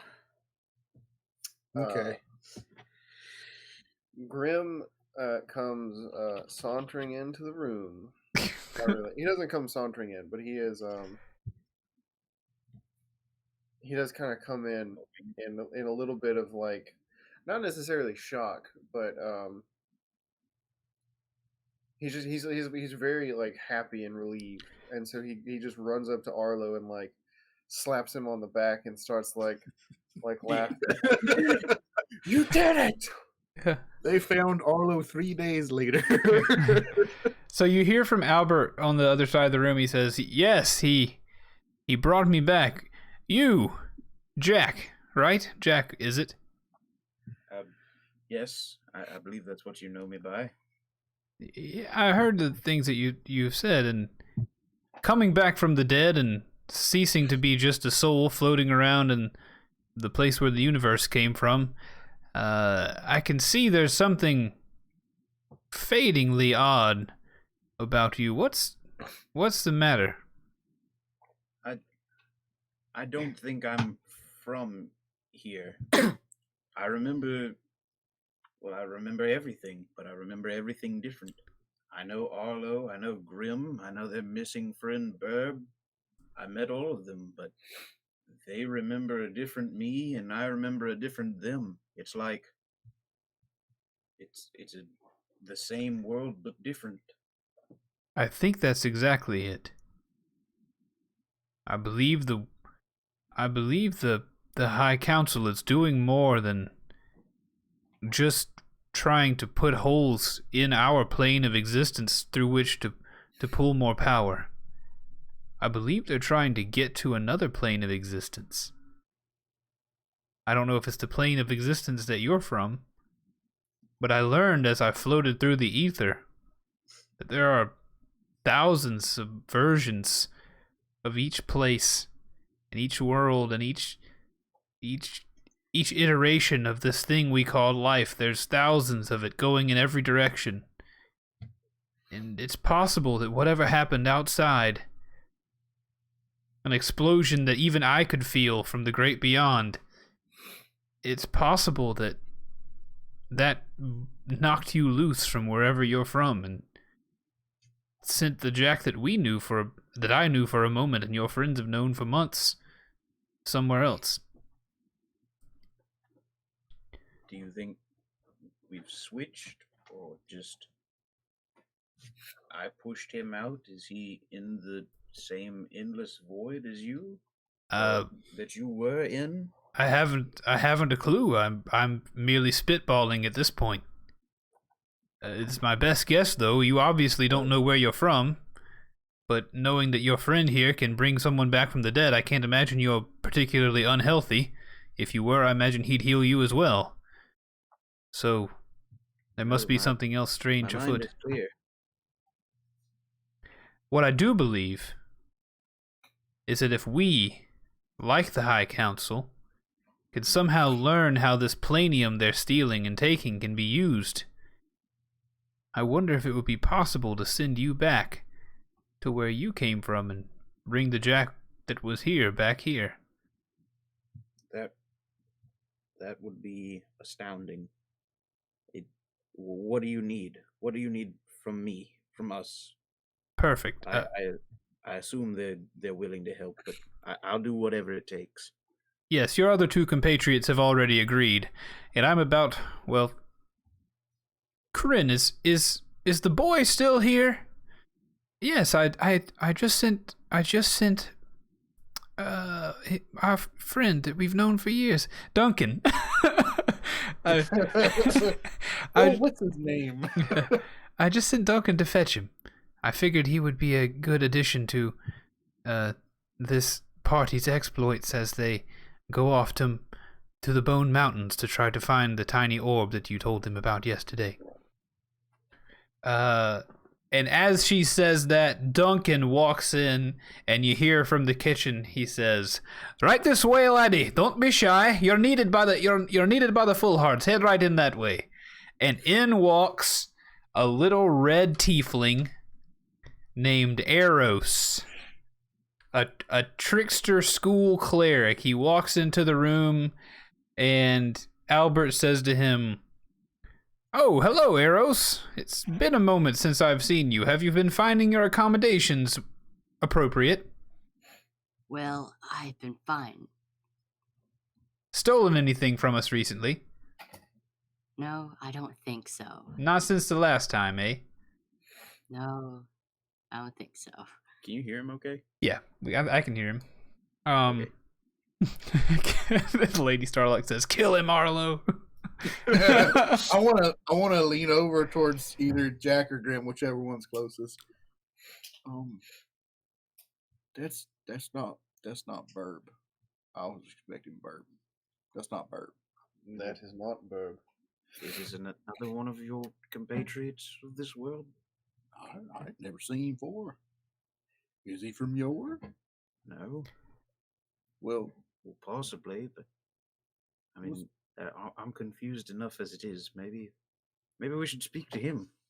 As Jack says that, I speak up to Albert and Corinne and Duncan and everyone really, but mostly speaking to Albert and Corinne and say, is this boy to be joining us? Yes, I was just about to introduce him. Eros, meet Grimm, Jack, and Arlo. Arlo particularly, someone who has just resurrected me from the dead. It's a long story, we'll tell you about it later. But these are going to be fast friends of yours. Why? Because you don't have much of a choice. I'll explain to the three of you that this young man, or this young tiefling, however, is a proclaimed spy. Obviously, a little bit inexperienced because myself and Corinne were able to catch him in the midst of his spying upon us. Apparently was under contract to get some information from us about the servants of the scale, but we caught him, and he works for hire, and we decided we'd just pay him off. We'd pay him double to not spy on us, and he agreed. Wasn't that right, Eros? Well, yeah, but I feel like this is not really optional now. Well, yes, it's one of those if you're not our friends anymore, we'd have to kill you situations. There's a lot riding on this organization, and you seem like a nice enough lad, and maybe just started off on the wrong foot with us. I've grown to like you, honestly. But I'd like to send you with this party here on their next journey. we've briefed you as well. The 4 of you need to go and acquire Morridan's tiny orb. It is located somewhere in the Bone Mountains. This orb, at least as legend says, was made by the god Morridan, and he gave this orb the ability to suck a parcel of land inside of it, really as large as the user wishes to have it, can be sucked inside of this orb and moved wherever the owner desires. So our goal is to take our vein of planium here, take it away from this location, and hide it from the High Council, because if we do not, the High Council will come down on us with all their forces, hopefully later rather than sooner, but I suspect they are mounting a force as we speak. So time is of course of the essence, and we need you all to go find this orb. And Eros, you're small, you're tricky, and I believe you would be a good asset to this party. So part of the contract of us not murdering you for spying on us would be that you go and join this crew and help them do their job. And you will all, of course, be paid quite handsomely when you return. Wow, thank you.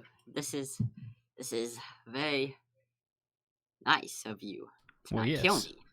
Yes, I would like to say I feel pretty generous about it.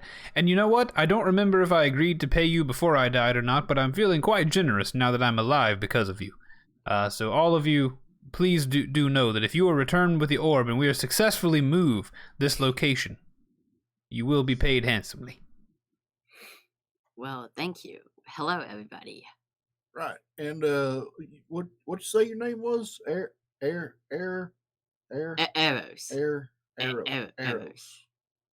My name's Eros. Arrows. All right. Well, good to meet you, Arrows. And I take my little gnomish stumpy hand and stick it out for a handshake.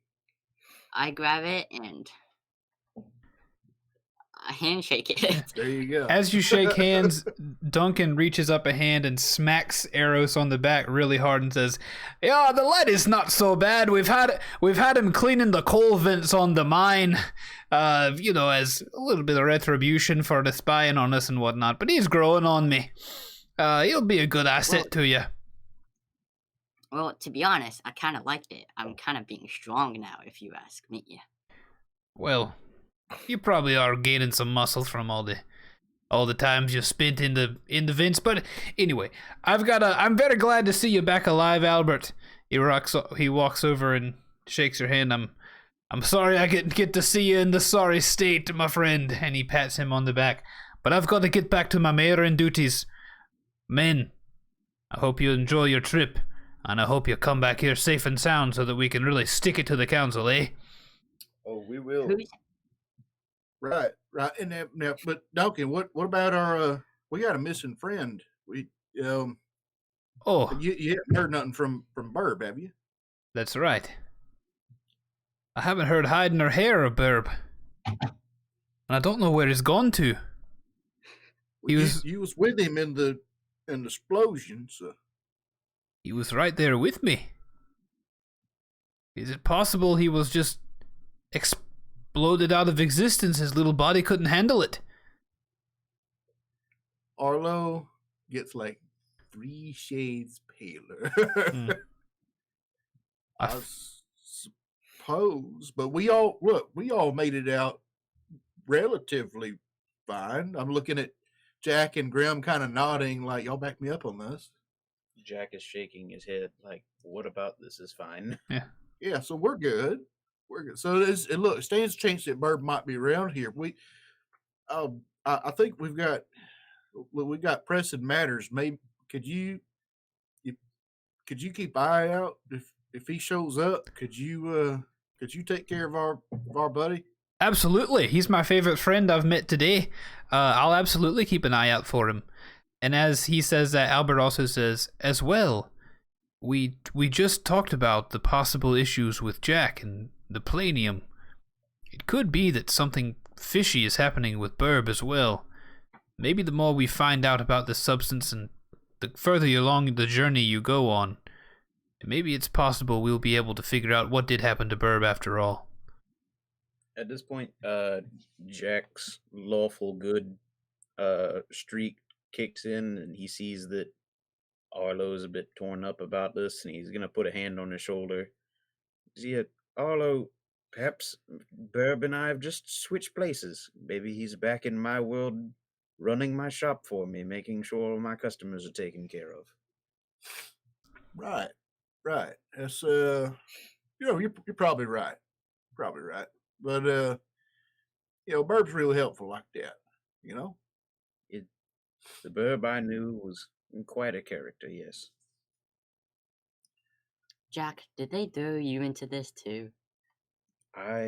Someone has thrown me into this. I don't know what you know about what's going on here. I know nothing. Well, then we're in agreement on that. Thanks. Fellas, before we go, I just want to point out, did anybody else hear Garl in the explosion? I heard something, but as if I was passing by it. And right before I woke up, I felt like I heard at least two voices getting louder, and then they got louder and louder until I reached here, and then I didn't hear them anymore. Huh. Grimm, do you remember Garl? Did you hear I do not actually remember what they said.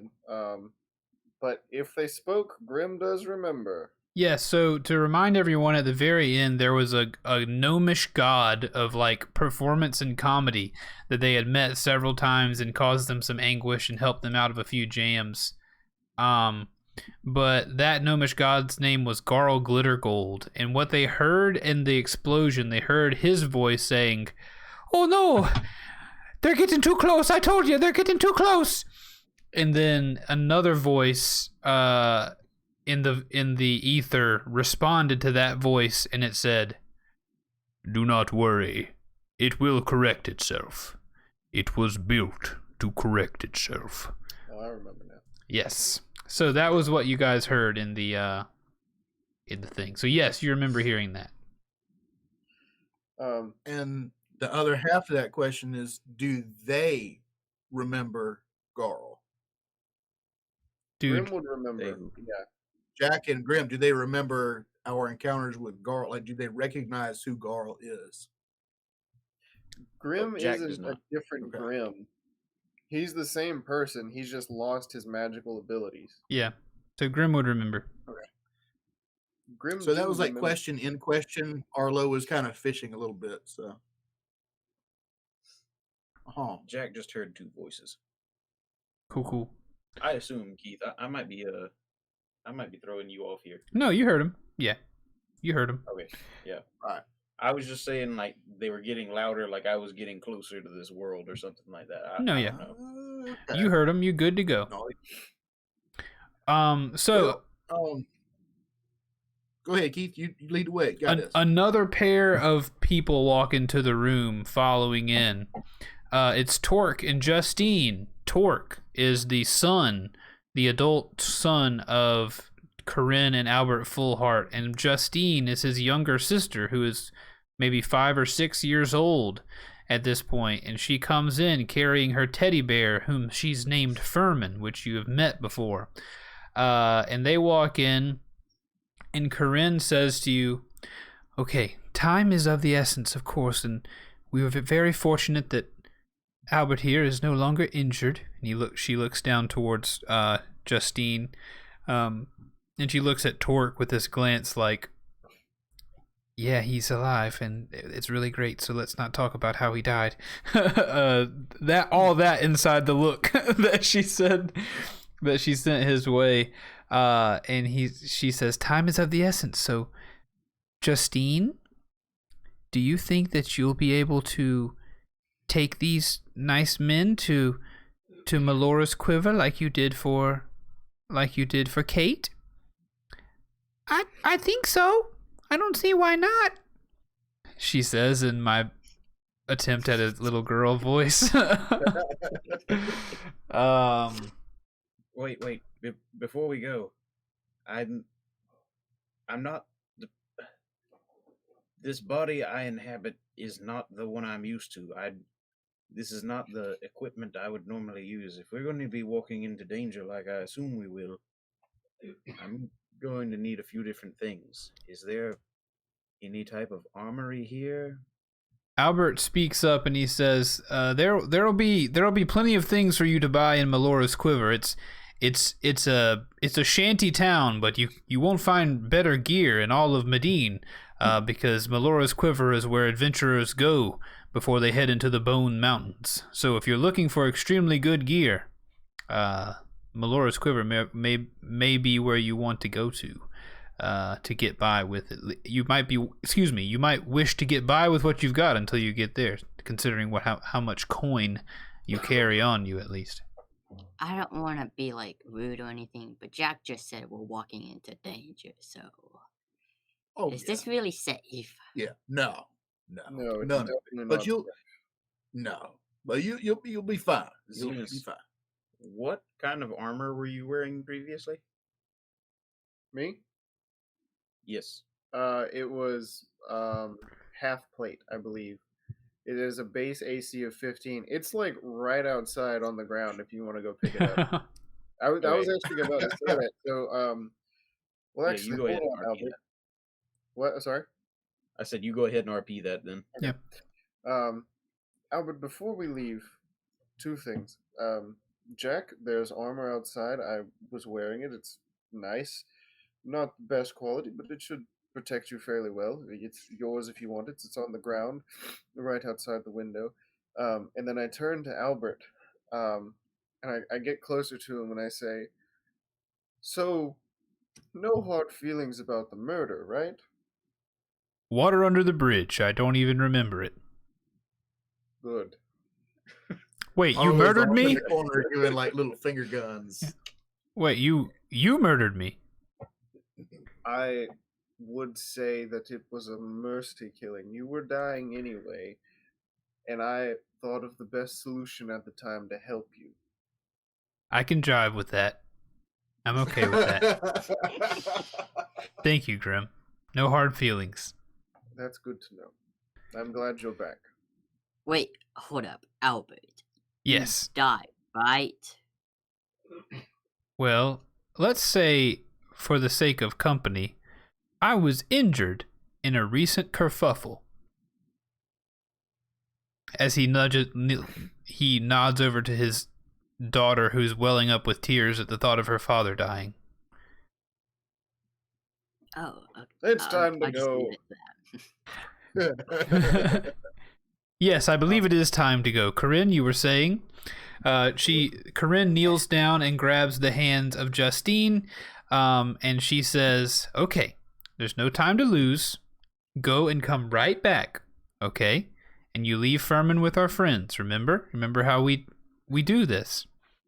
And she says, "Okay, I'll be right back. I remember how we do these things. I'll be right back." But before you go, Torque goes over to Grimm, who is the nearby person who seems to have his head on straight. And Torque says, he has a folded piece of paper, and he says, "Grimm, you seem capable. I want you to take this note and give it to Kate when you see her.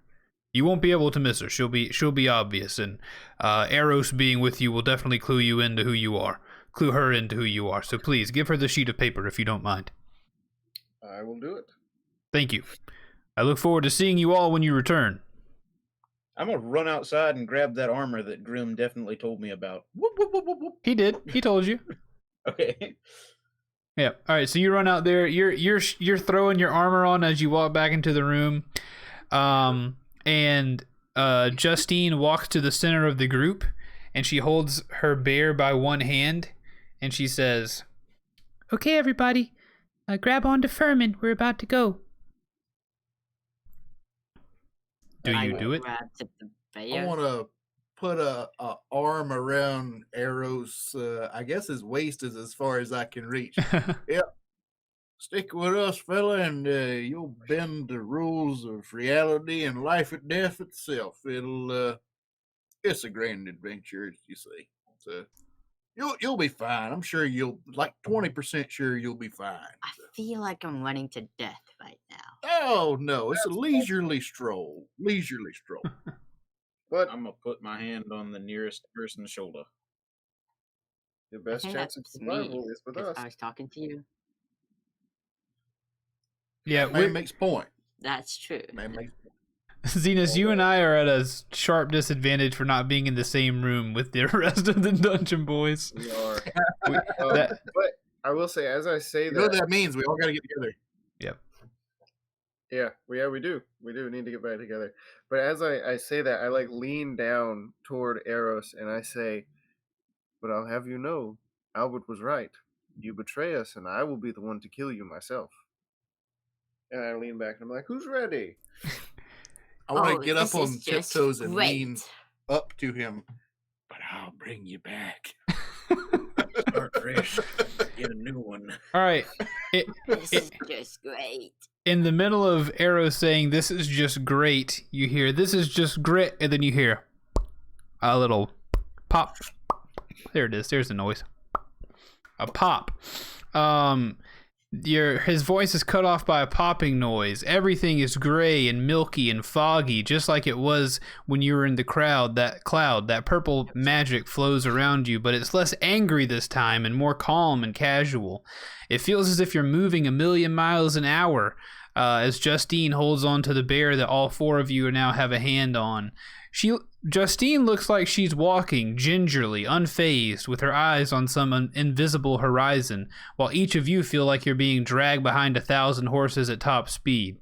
And after a few moments of this, Jack is gonna have a bit of a reaction to seeing all this again, and he's gonna seriously tighten his grip on Eros and Arlo's shoulders, okay. Oh, this is really tight now. holding on to the little safety bar on a roller coaster. Kind of deal. Okay.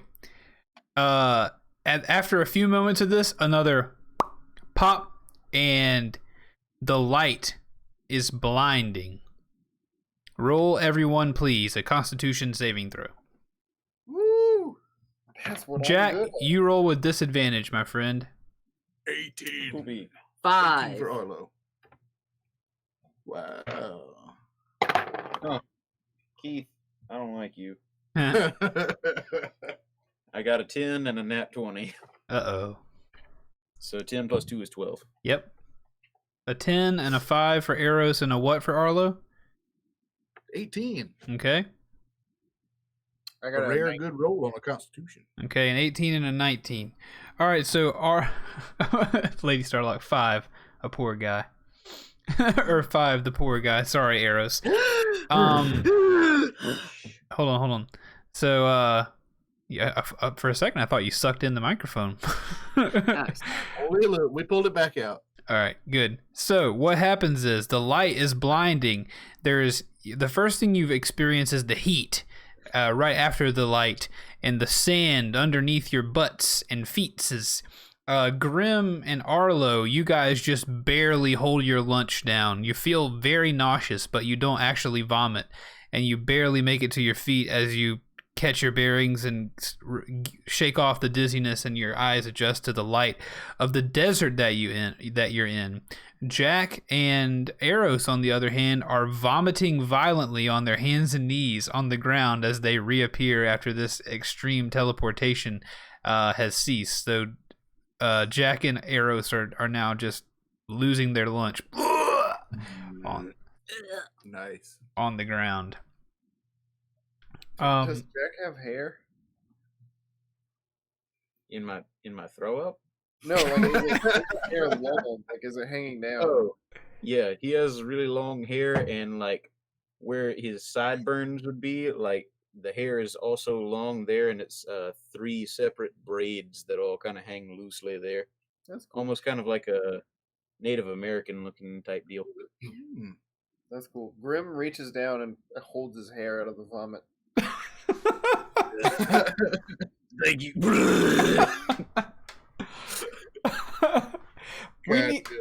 I know it's a lot to ask people who listen to the show. I know it's a lot to ask for there to be more of you, because logically I can't make there be more of you when there's not more of you.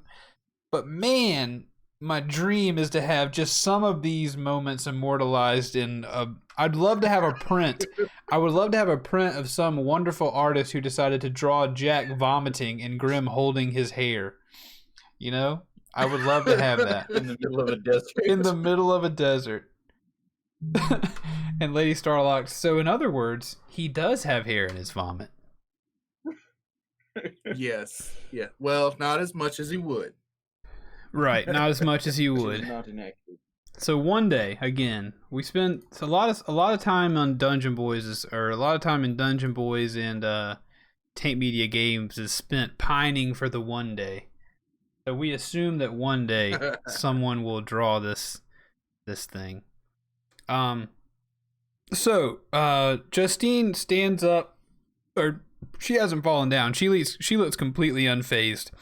As Eros is finishing his vomit and he stands up, Justine turns to him and says, Eros, I know you're the best, and I know that's not very well, but I want you to hold on to Furman, okay? And keep him safe, please. Okay. And That's the teddy bear. Yeah. Yep, and so she hands you her teddy bear, and remember this teddy bear has eyes that look very much like they could be made out of planium as well. And she says, remember he'll help you get home when you need to get home. Just be careful using him to get to different places because he gets a lot more tired easier than I do. And then she points off to the horizon, and she says, over there is where town is, and that's where Kate should be. And please tell her I said hello and that we miss her at home. Mom says Melora's Quiver is a wretched place, so I'm dropping you off outside of town. And Dad's always telling me I need to be inconspicuous.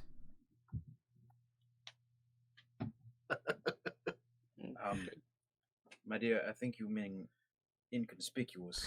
That's what I said. Anyway, good luck. Bye. Pop. And she pops out of existence. And now She said it right. The four of you. You could make a mean mixed stick figure drawing, Lady Starlock. Absolutely, I'd take it. Honestly, a stick figure vomiting. I'll take it. I'll take it. More sticks. Just a stick vomiting. Not Yeah. even the figure part. In my notes after the line "Anyway, good luck, bye," I just am cracking up at myself because after that I wrote, "Pop, she gone." Anyway, everybody roll perception, please. Cool.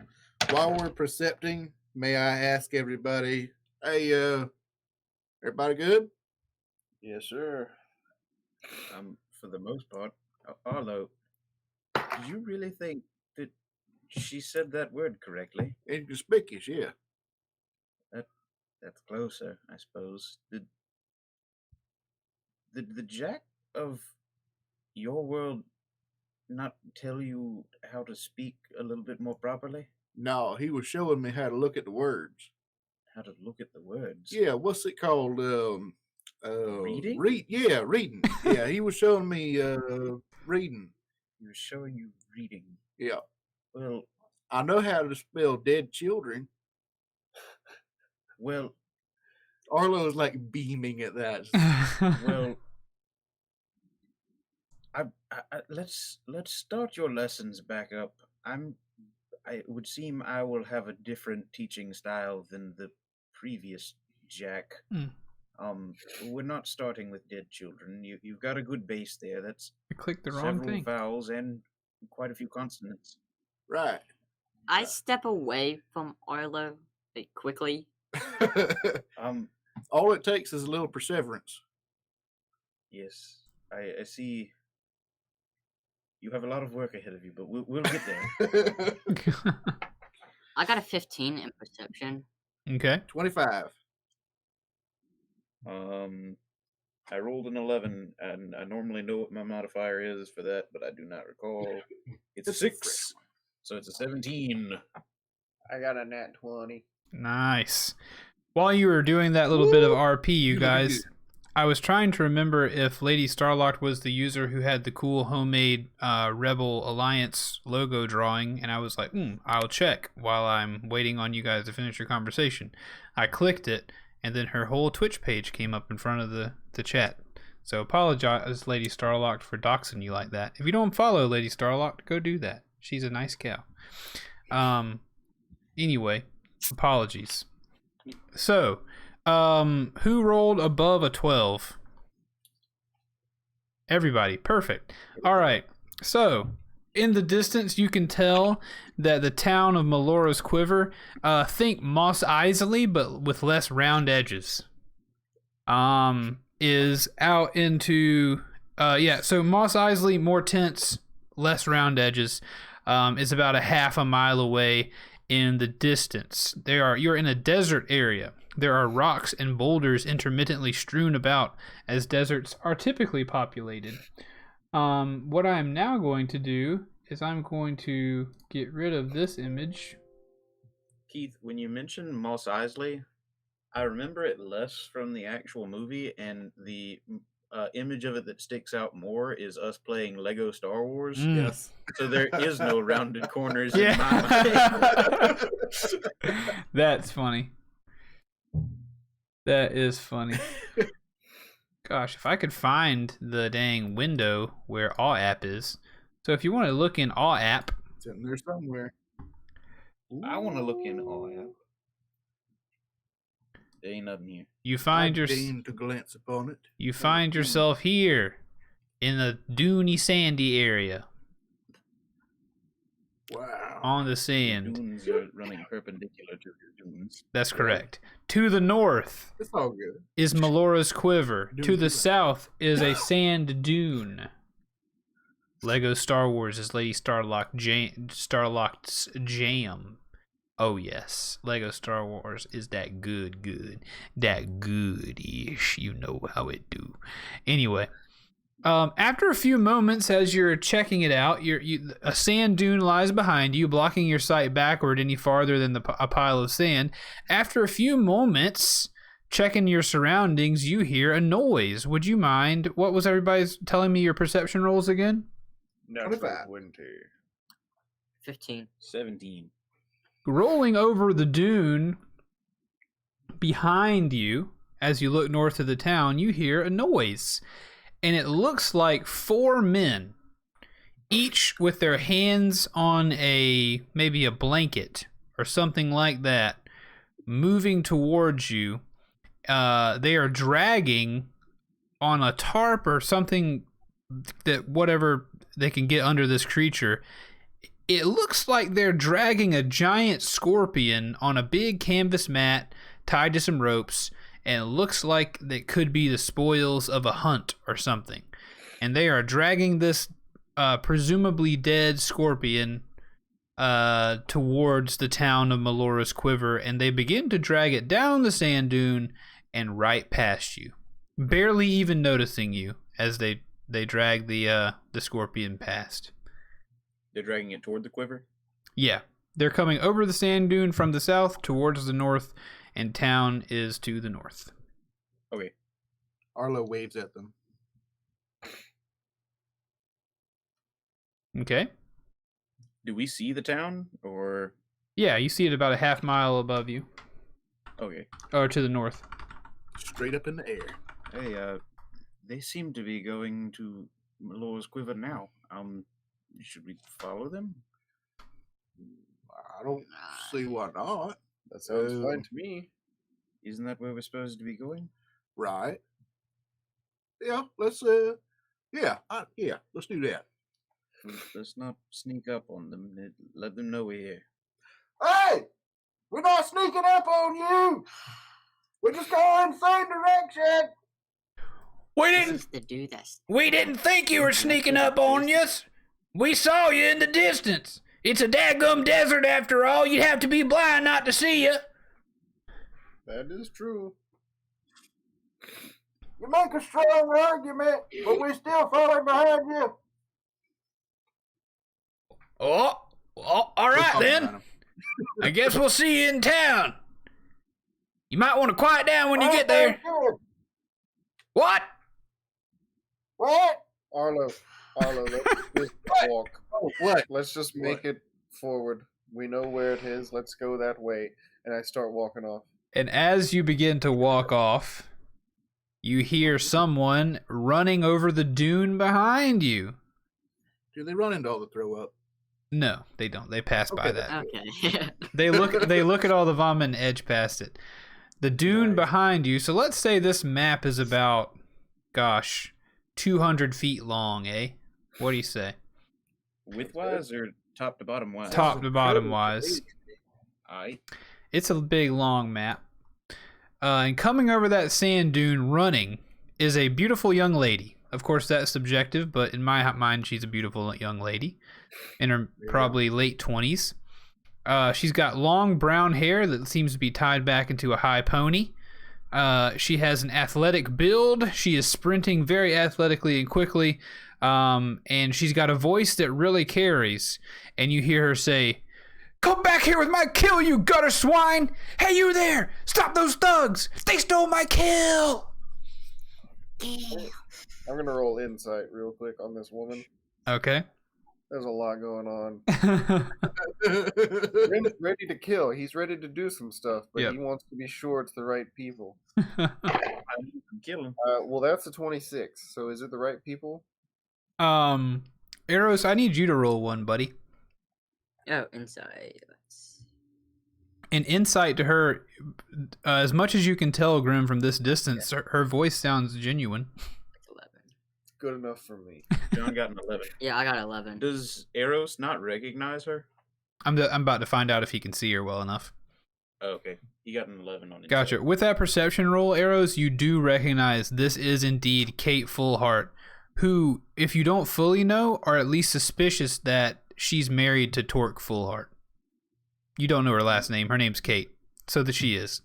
But you don't know her that well. Her name's Kate Fullheart. She's married to Torque. Okay. Wait, hold up. So, I know her name, but I don't know her. You recognize her. Yeah. You know she's been around the Full Hearts a lot. She's a friend.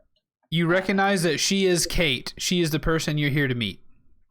Hey, it's Kate. Wait, Kate. you know her?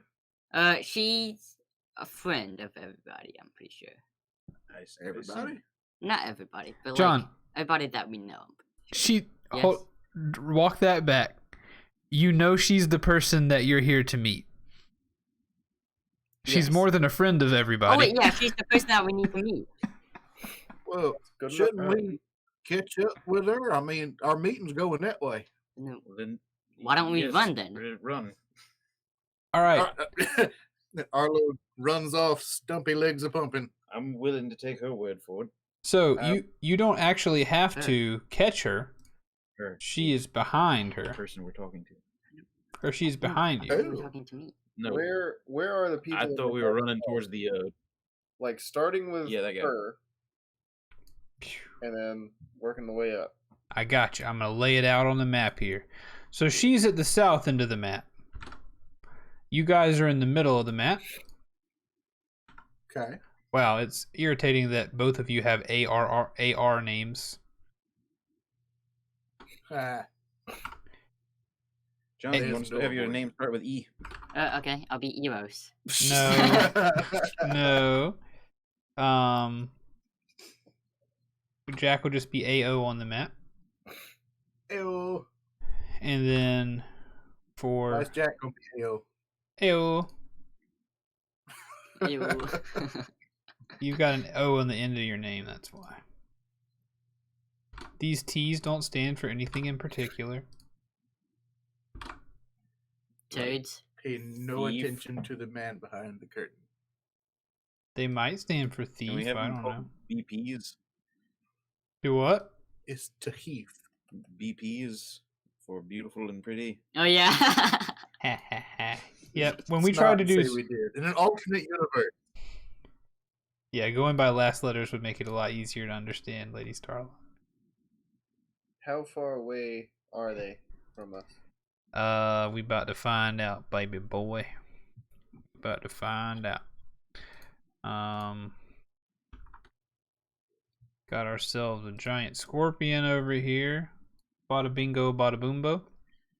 You know one thing we ain't got though? Doggone mirror of positive reinforcement. I'm just saying. Well, if this is You a can bring that up to 200 Grimm. if this is a 200-foot map, we're about 3/5 of the way up. All right, so let's call that little square right there for reference. That's a 10-foot square. Okay. If that helps. That'll do. Yeah, that'll work. And I'll try my best to be as concrete with distances as I can, but I won't be able to fully do that. So bear with me on distances. We're gonna have to. So the whole thing. We got 12 minutes left of this episode. I say let's get it popping, dude. Let's pop it off. I say let's go through the whole thing. Okay, we might can do that right now. Roll initiative, my friends, if you guys are going to help her out. We're doing it. Ooh, it's a nat 20. Ooh, it's a nat 10. Get Look for at that. initiative. Josh, I don't know how this happened. Boom, boom, Yeah. boom. Initiate. Hey, crit. Hey. All right, so we re-roll because we both got crit. Okay. So that is a 19 plus 1. You got a 10 plus 2. Mhm. So I win on that one. Nice.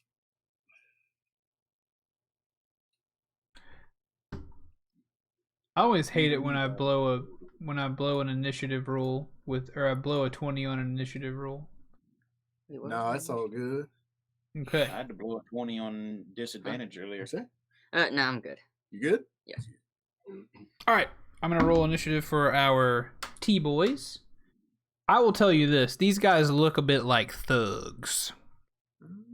Also, it should be known that that Eros is a he's level 3. So he's got some learning to do with the rest of the party. Everybody else is level 10. Tell me what your rolls were again. I'm sorry. We both got nat 20. We re-rolled, and then I got the higher number. I got 12. Okay. What you got, Grimm? I got a 10. And I Jack? also got a 10. All right, so which one's higher? 16. 8. All right. So Grimm got an 11, we'll say. And Jack got a 10. All right, so now I'm going to roll up. Mr. Arlo will be first. Then Mr. Eros. Then we'll have other things. And then we'll have Grimm. Then we'll have Jack. And then we'll have other things. Other mysterious things. Alright, so it would be smart of me to do the following. Wait, are we in combat? About to be. Okay. Could you read the order one more time?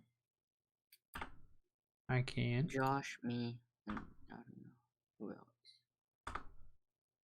else. Starts out Arlo, then Eros. And then you have enemies. All of them going together? This is one of those situations where I kind of hesitate to give you the initiative order. Okay. Then just say that, Bo. Gotcha. Well, I didn't really think about hesitating until I got halfway through it, but then I do hesitate. All right. You read it off like 1 minute ago. Yep, I know. We're trying to get back into the swing of things, guys. Okay. I'm sorry. Anyway, Arlo, what will you do as Kate runs over the dune, telling you to stop and help those people? Help her get those people. Oh, see, now I'm just confused. I'm gonna start heading in the general direction in a more running fashion towards this group of Mr. T's. Okay. How much And you doing? Yeah, I'm gonna do a dash because I'm using everything I got. I'm headed that direction as quick as I can. Okay. And I wanna shout out towards them. Hey, you take something from this lady? No, we took a giant scorpion from the land fair and square. Okay, hang on. I just want to keep running. Okay. Arlo is just he's an oblivious and trusting idiot, but he wants to get to the bottom of this. Okay. Next is That's Eros. She's my mover. Eros. I will move with Arlo. So You have more speed than I do. I got little short legs. So then I'd get 50 feet. So you'd be able to get 60. I will be in touching range then. Of me? Yes. Okay. Okay. So you don't use all your movement. So You just maybe want... behind him. Okay, you're running right behind Arlo then. And then I can do something else, right? Yep, that was just your movement. You make an can action. do an action and a bonus action if you want. Then I'm going to Then I'm going to do guidance and touch Arlo. Okay. Okay. What that do? I don't remember. Read it out. He rolled himself. Guidance. You touch one willing creature. Once before the spell ends, the target can roll a d4 and add a number rolled to one ability check of its choice. It can roll the dice. It can roll the die before or after making. Yeah, it can before or after making the ability check. The spell then ends. Cool. Okay. So it just Cool. adds a D4 to a check. Mm-hmm. Nice. And then that's it, right? That's it. Okay. War says, cool, now we can see more than just Tank picking his nose. Now you can see all 5 of us pick our nose. Right, everybody at once, synchronized. And then when we're on camera together, you can see there. all 4 of them and myself pick my nose. Right? Just all of us at once going after Keith's nose. All right, I'm going to allow John's spell to apply to attack rolls as well, because I believe that might have been the spirit of the spell. So for this time, I'll let that apply to an attack roll, Arlo, if you choose to make one. Okay, it'd be on an ability check. So, okay, so you want to do an attack roll on this? Just gonna fudge it on this one? Yeah, because I feel like that was probably the spirit of John's spell. Okay, that'll work. Just want to widen the scope for now. Got it. We're all good. All right. It is now Grimm's turn. Woo. So how far away are they from us? From you at this point, they're probably 70 feet. Oh no. That's literally right out of the range. I didn't know. There. I didn't know. Because okay, all right. That's fine. I'm going to I'm gonna activate I'm gonna move forward the 40 feet that Grimm possesses. Okay. And then I'm going to activate a rage, which will allow me to move an additional 20 feet once per thing. So it's as part of the bonus action you take to enter your rage, you can move up to half your speed. So he's gonna get like right there. Yeah. And then that's and we did say he's got Pokesy, right? Yeah, he's got Pokesy. Okay, I'm gonna go ahead and throw Pokesy at T4. Nice. Who's right there. So I love you got this is just like an opening battle, definitely. It's obvious that I'm just giving you something to fight to start off the season with, etc., etc. But also just the idea that these guys may or may not have stolen this girl's giant scorpion. This guy's about to get a trident through his spine. Just True. Wait, what else can I do? Hang on, I need to see. Tit for tat. Sorry. I mean, that's what happens. It is. He screwed up. He shouldn't have done it. Let it rip, dude. Let it rip. Let it fly. Wrong side of town. I'm only commenting on the decision you made. I say let that thing rip. Well, I'm trying to see if there's anything. Oh, well, that's not gonna help me. That's not gonna help me here. It won't. Okay, yeah. So I'm just gonna throw it at him. Nice. For good measure, I'm gonna add in a few, rocks and dunes and things for them to hide behind. Just gonna throw in some stuff around the world. We had this last time. Those are refrigerator boxes. No. These are rocks, young man. Oh, okay. Parkour. Looks Okay. a lot like your standard D&D town as well. Right? Shut up. Standard issue. Maybe you should have done circles. I am doing my best, John. I don't care that there was a circle option right beside the square option, and that you're obviously right. I kind of look forward to seeing the Foundry thing, though. Oh, it'll be good. True. True. We're going to improve, chat. I promise. We're going to improve. I'm glad you're here already, but we're going to improve. Anyway, We'll all be less ugly next time, too. hopefully. I make no Well, promises. I'm not making promises too. No. Yeah. Yeah. I All right. got a 14 to stab. from 14 to stab. That will definitely hit their armor class. Oh, yes. These guys are wearing Yes. leather armor. They're kind of grizzled. One or two of them has an eye patch. Don't look very wealthy. So, They have stepped into the wrong situation and they did not know it. yep. One of them has a new trident-shaped appendage. All right, so that's 19 damage. Whew. Shoo-wee mama, as they say. So First blood is drawn. So that trident flies through the air out of your hand and jams into his back. Oh, God dang! As the trident shoots through the side of his back and goes between some ribs. He can feel the barbs of the trident hook onto him, some of his ribs as well, and he is immediately slowed down, and he drops the rope that he's using to hold onto this canvas. He stops in his tracks. Yes, that is good. Anything else? I possess extra attack, but I can't use it because I've got nothing else. Yeah. So yep, that's all I'm gonna do. I'm just gonna sit right there and say, I'm gonna raise up my fists ready to punch, and I'm just gonna say, "Come on, then. Who's next?" All right, this guy's just gonna go ah, and now it's Jack's turn. Welcome to Tank Town. Grimm was behind me, right? He was. Thank you so much, Spars324, for following. We appreciate you. Thanks, We do. Bars. We do indeed. Thank you. So Grimm was behind me. He was 70 feet. So how close am I to T4?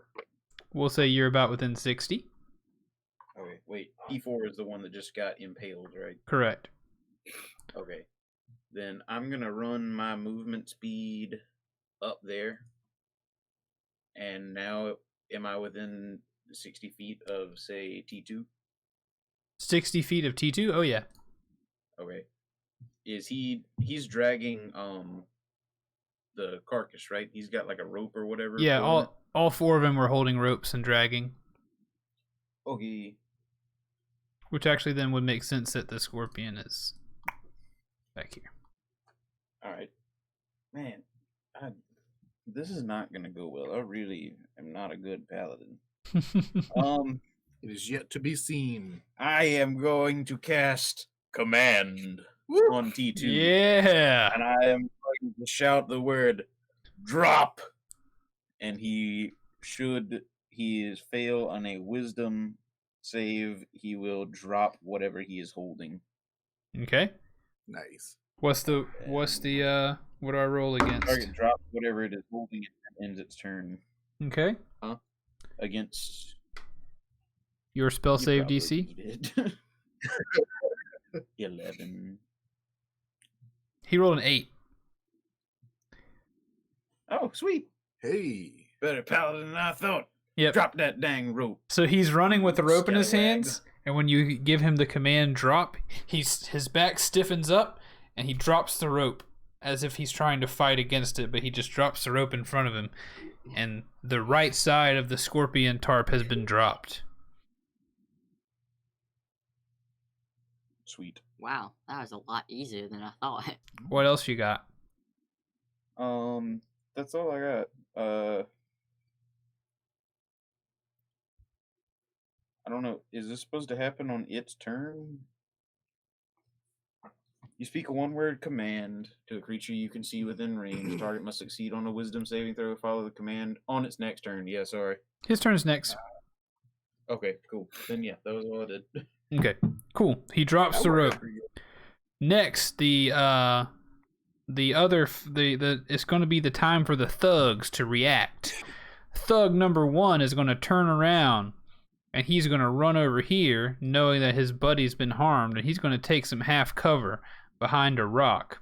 All right, Lady Starlock, we might be done by the time you come back, but know that we love you. You're the best. Thank you for being here and chatting with us a little bit while we play D&D. And of course, again, Sparse, thank you so much for being here. But T1 is going to go run behind this rock. He's going to prop up a heavy crossbow onto that rock, and he's going to fire it off at Jax, who's just put himself between him and and Grimm. Gonna roll a 19 on that one. Ooh. Yeah. And that's gonna be a little bit of big damage too, possibly. Nope. Pretty big. He fires his heavy crossbow and he does 1d10 worth of damage, but only rolls a 2. So this crossbow grazes your arm as you held up your hand to cast your spell, right under the underside of your arm, slicing through a bit of your triceps, and you take 2 damage. I have lost less than 2% of my health. Awesome. So he's going to fire that thing again at you, unsatisfied. This time he rolled an 11. That would not hit. His next crossbow bolt fires across, and as you pull your arm down and turn towards him, you're able to... A crossbow bolt flies directly past the bridge of your nose. You feel a fletching on it as it passes by. Thug number 2 is going to drop the rope, but he gets a free action, or that is, his little free interaction thing. What? It says he drops the rope and ends its turn. Oh, ends his turn. Awesome. Okay, so he just drops the rope. He just drops the rope and is frozen there in fear or just trying to maintain whatever wisdom he has. Thug number 2 is going to actually take cover behind this giant scorpion here. And he's going to lean out, and he's also going to fire at Jack, who's the first thing that he can see. Son of a Genghis. Jack, you're always the target. Yeah. Always. And I'm the only one that hasn't died. Yeah, you put yourself in harm's way.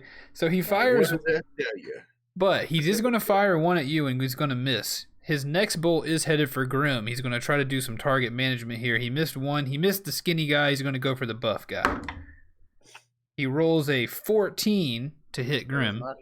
That does not hit. Grimm is able to, with his rage, turn and glint his eyes towards the arrow, and it dissolves on the way. It goes right past its rib cage as he dodges out of the way of the crossbow bolt.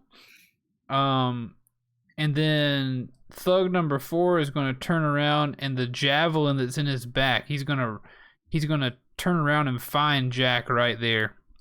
And he thinks that the javelin might have come from Jack, so he's going to turn around and, using his mace, swing his mace wildly to hit old Jack Law. His first one was a miss, but his second one was a 22. That's a hit. So you're going to take 4 damage from his mace. Wow, very bad damage rolls for these guys.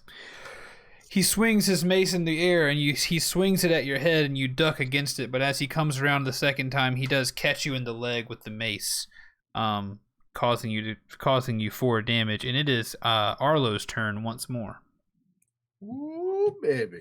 All right, we'll do one more round, Jack and then it'll be right up on Thug Thief number 4, right? Yep, the impaled one. Yes, the impaled one. So Thug sickle.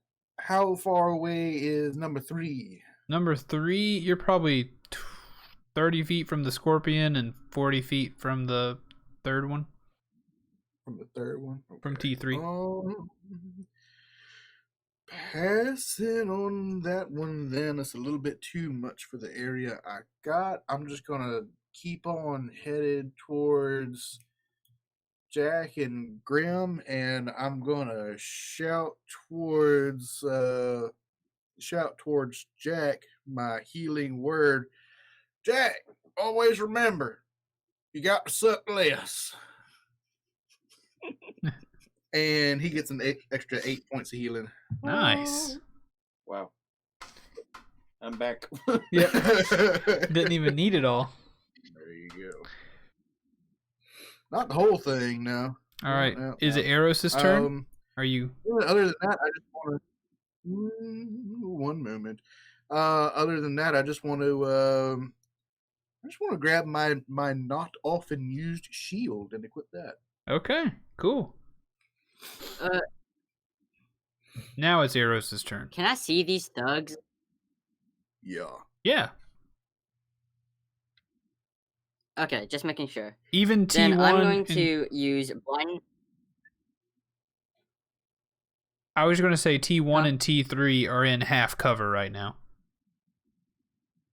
Okay. But you I can can see T4 and T2, right? You can see them all. Okay.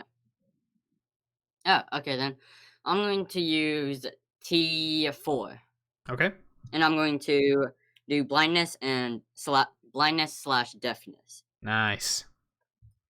You can blind or deaf a foe. Choose one creature that you can see within range to make a Constitution saving throw. If it fails, the target is either blind or deafness, your choice. For the duration, at the end of each turn, the target can make a Constitution saving throw. On a success, the spell ends. All right. So what's your DC? What do you mean my DC? 12. Oh, it's 12. Ah, he rolled a 12. He rolled a 13, so he's able to shrug off. What were you going to do, blindness or deafness?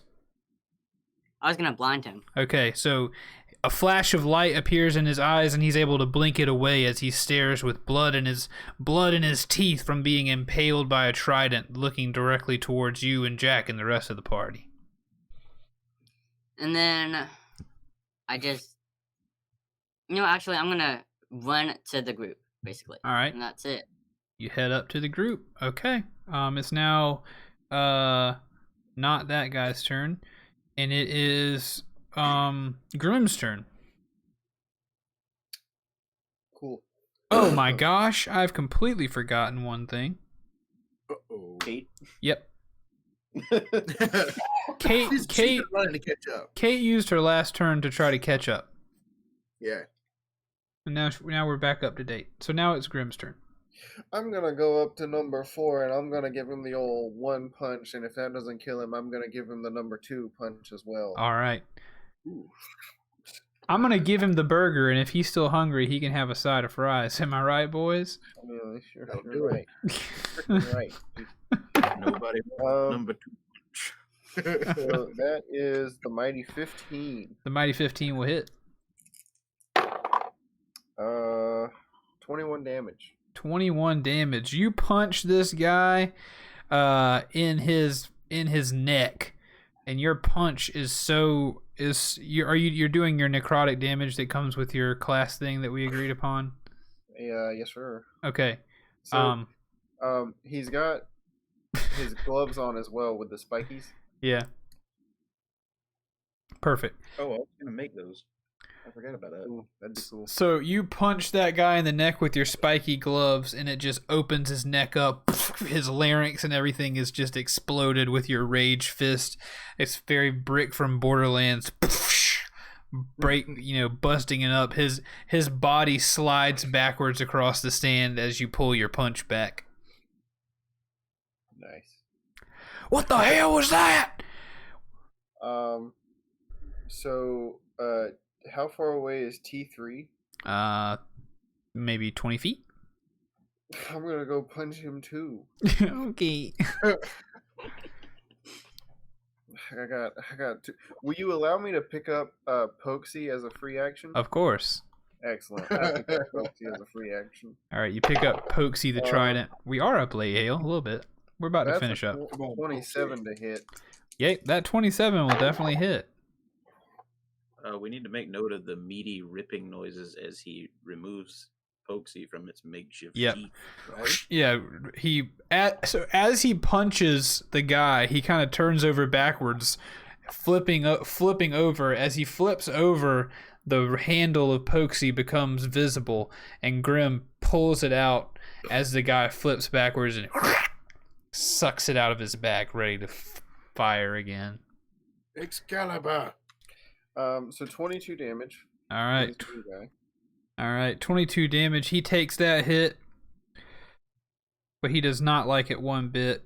Is he still alive? You punch him in his chest, almost caving the thing in, and he. What the hell is this scorpion? And yeah, he's still alive.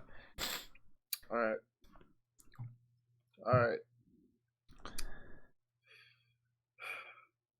Grimm's gonna go into a frenzy. Oh my. Starting when you choose this path at 3rd level, you can go into a frenzy when you rage. If you do so, for the duration of your rage, you can make a single melee weapon attack as a bonus action on each of your turns after this one. Oh crap, I can't do it after this one. Never mind, Grimm's not gonna do that. Okay.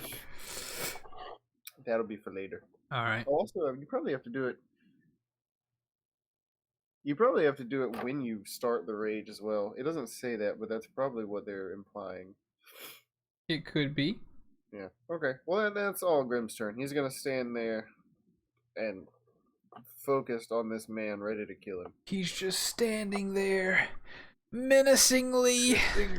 Bloody trident in his left hand, bloody right hand. All right, Jack, what you got? Red right hand. Let me see. Well, everybody else done dropped the tarp after the one guy. I guess, like crowd mentality and all that. Yep. Group think. Living style. Yeah. Dang it. I don't have any stuff. Yeah, you're kind of... Now that I think about it, I don't even think I was supposed to cast command. It's okay. Yeah. You got a couple cleavers on you.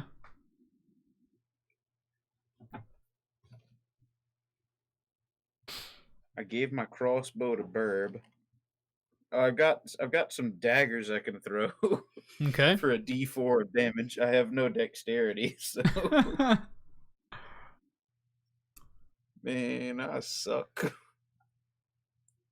All right, let's give this the old try. Who you attacking? Don't matter.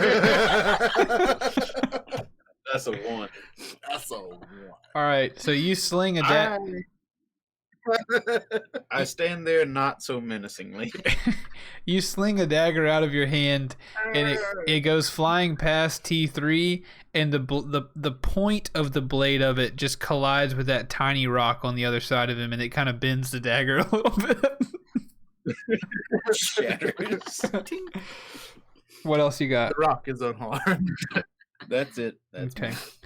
All right. So number 3 is going to turn around and try to use his mace on you, Mr. Grimm.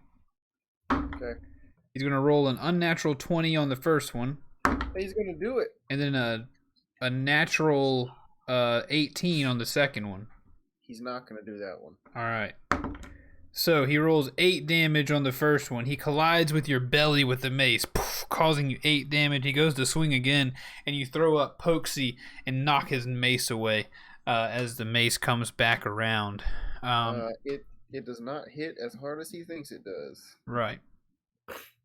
T1, yeah, because of your rage. Yeah, sure. T1 is seeing the rage beast that's coming towards him. It's also going to fire his crossbow bolts at you. And he's going to say, "Hey, what's the big deal? It's just a scorpion. Y'all let us go." And he's going to roll a 21 for one crossbow hit. That'll do. And then he's going to miss the second crossbow hit. So this will be... Dang, another 2 damage. They got bad aim with these crossbows. His crossbow is going to slip between your legs, this bolt, and kind of slice a cut in your leg. And then fighting stormtroopers? Yep, looks like I don't it. know. Then we're going to do... T2 is going to do the same thing, Grimm. They're afraid of the rage monster. Good reason. A natural 20 on one of them. A natural 20, so we're going to double his damage. He's going to do 18 damage with his crossbow bolt. Flying through, it does stick right in to right underneath your arm, just sliding in to your body, but maybe not as deep as he might have thought. Kate Fullheart is going to dash to the nearest rock over here, and then the final thing that you hear and see before this episode is over is that all the raging happening and all the battle and the maces swinging around and the bolts flying, no one really noticed until this moment that scorpion might not have been dead. So the last thing you see, Arlo being in tune with nature, you see the twitch of the scorpion tail as a crossbow bolt doesn't hit Grimm and sinks into the exoskeleton of the scorpion. You see a twitch of the tail, and you know that scorpion is still alive. Dun dun dun! Thank you so much for watching Dungeon Boys and listening to Dungeon Boys this week. We hope you had a good time. Dungeon Boys, did you have a good time? Yeah. That was good. We're back, baby. We're back. Yeah. We're back, baby. We're back. It was a good time. My computer is acting funny, so I'm going to have to get finished with it. Thank you so much for listening, everybody. If you're listening on the podcast, there are links in the podcast description where you can keep track of me on social media with tankmediagames. You can join our Discord to chat about D&D and everything else that we do here. There's all kinds of links that you can enjoy down there. I make more than Dungeons and Dragons stuff. Hopefully one day all the boys will maybe be able to make more than just Dungeons and Dragons content together with us. We all are nerd boys. We all like the video games, so hopefully we'll see more of them in the future. But for now, it's Dungeon Boys, where we all get together and share our love for the D&D. But this has been Dungeon Boys. Leave us a review if you'd like to. If you're here watching on Twitch and you don't normally listen to podcasts, but you have a podcast app, maybe go leave us a review. That'd be nice. It helps visibility for the show and get other people to like it. Thank you so much to everybody who hung out. Hale says, "Oh, good episode and good end." And that is the kind of thing I like to hear as a DM. Thank you all so much for hanging around. Glad John got to join us as well. Podcast listeners, please remember that we love you all very much. Bye. Toodles. Later. John going in with the peace. John's got his own thing. He does. It's like he knew exactly what to do. He did. All right, chat. That'll do it for us. Thank you guys so much. Bless you, Zenas. Bless you. Shook his whole world. Thank you to Spars23324 for following, and for Bryce's friend Brandon, who apparently just has freaking Prime subscriptions floating out of his wazoo. Tunes in for one episode of Dungeon Boys a month just to drop off a sub. Give me $2.50. I appreciate that. Thank you, Brandon. Brandon is a beast. Yeah, Brandon's a baller. He was the guy. He was the guy who was sitting beside you when I was there, right? Arrived maybe. Later. Tall guy, glasses. Arrived the latest of everybody. Arrived the late. Yeah, I think he did arrive pretty late. Yeah, he did. Okay. Yeah, I'm glad you stopped by too, Spars. Hopefully we'll see you again sometime. I do a lot more than just D&D, like I said, so maybe you can tune in for some of the other wild stuff we get into. Dungeon Boys, I appreciate it. Thanks for humoring me in this world of Medine. Thanks for bringing it back. Yep. Yeah. Everybody, I wish you all a pleasant evening and a good night. Chat, I'll see you in the morning for some more Kingdom Hearts. Please remember that I love you all very, very much. Bye-bye. Bye. Toodles. Peace. Later.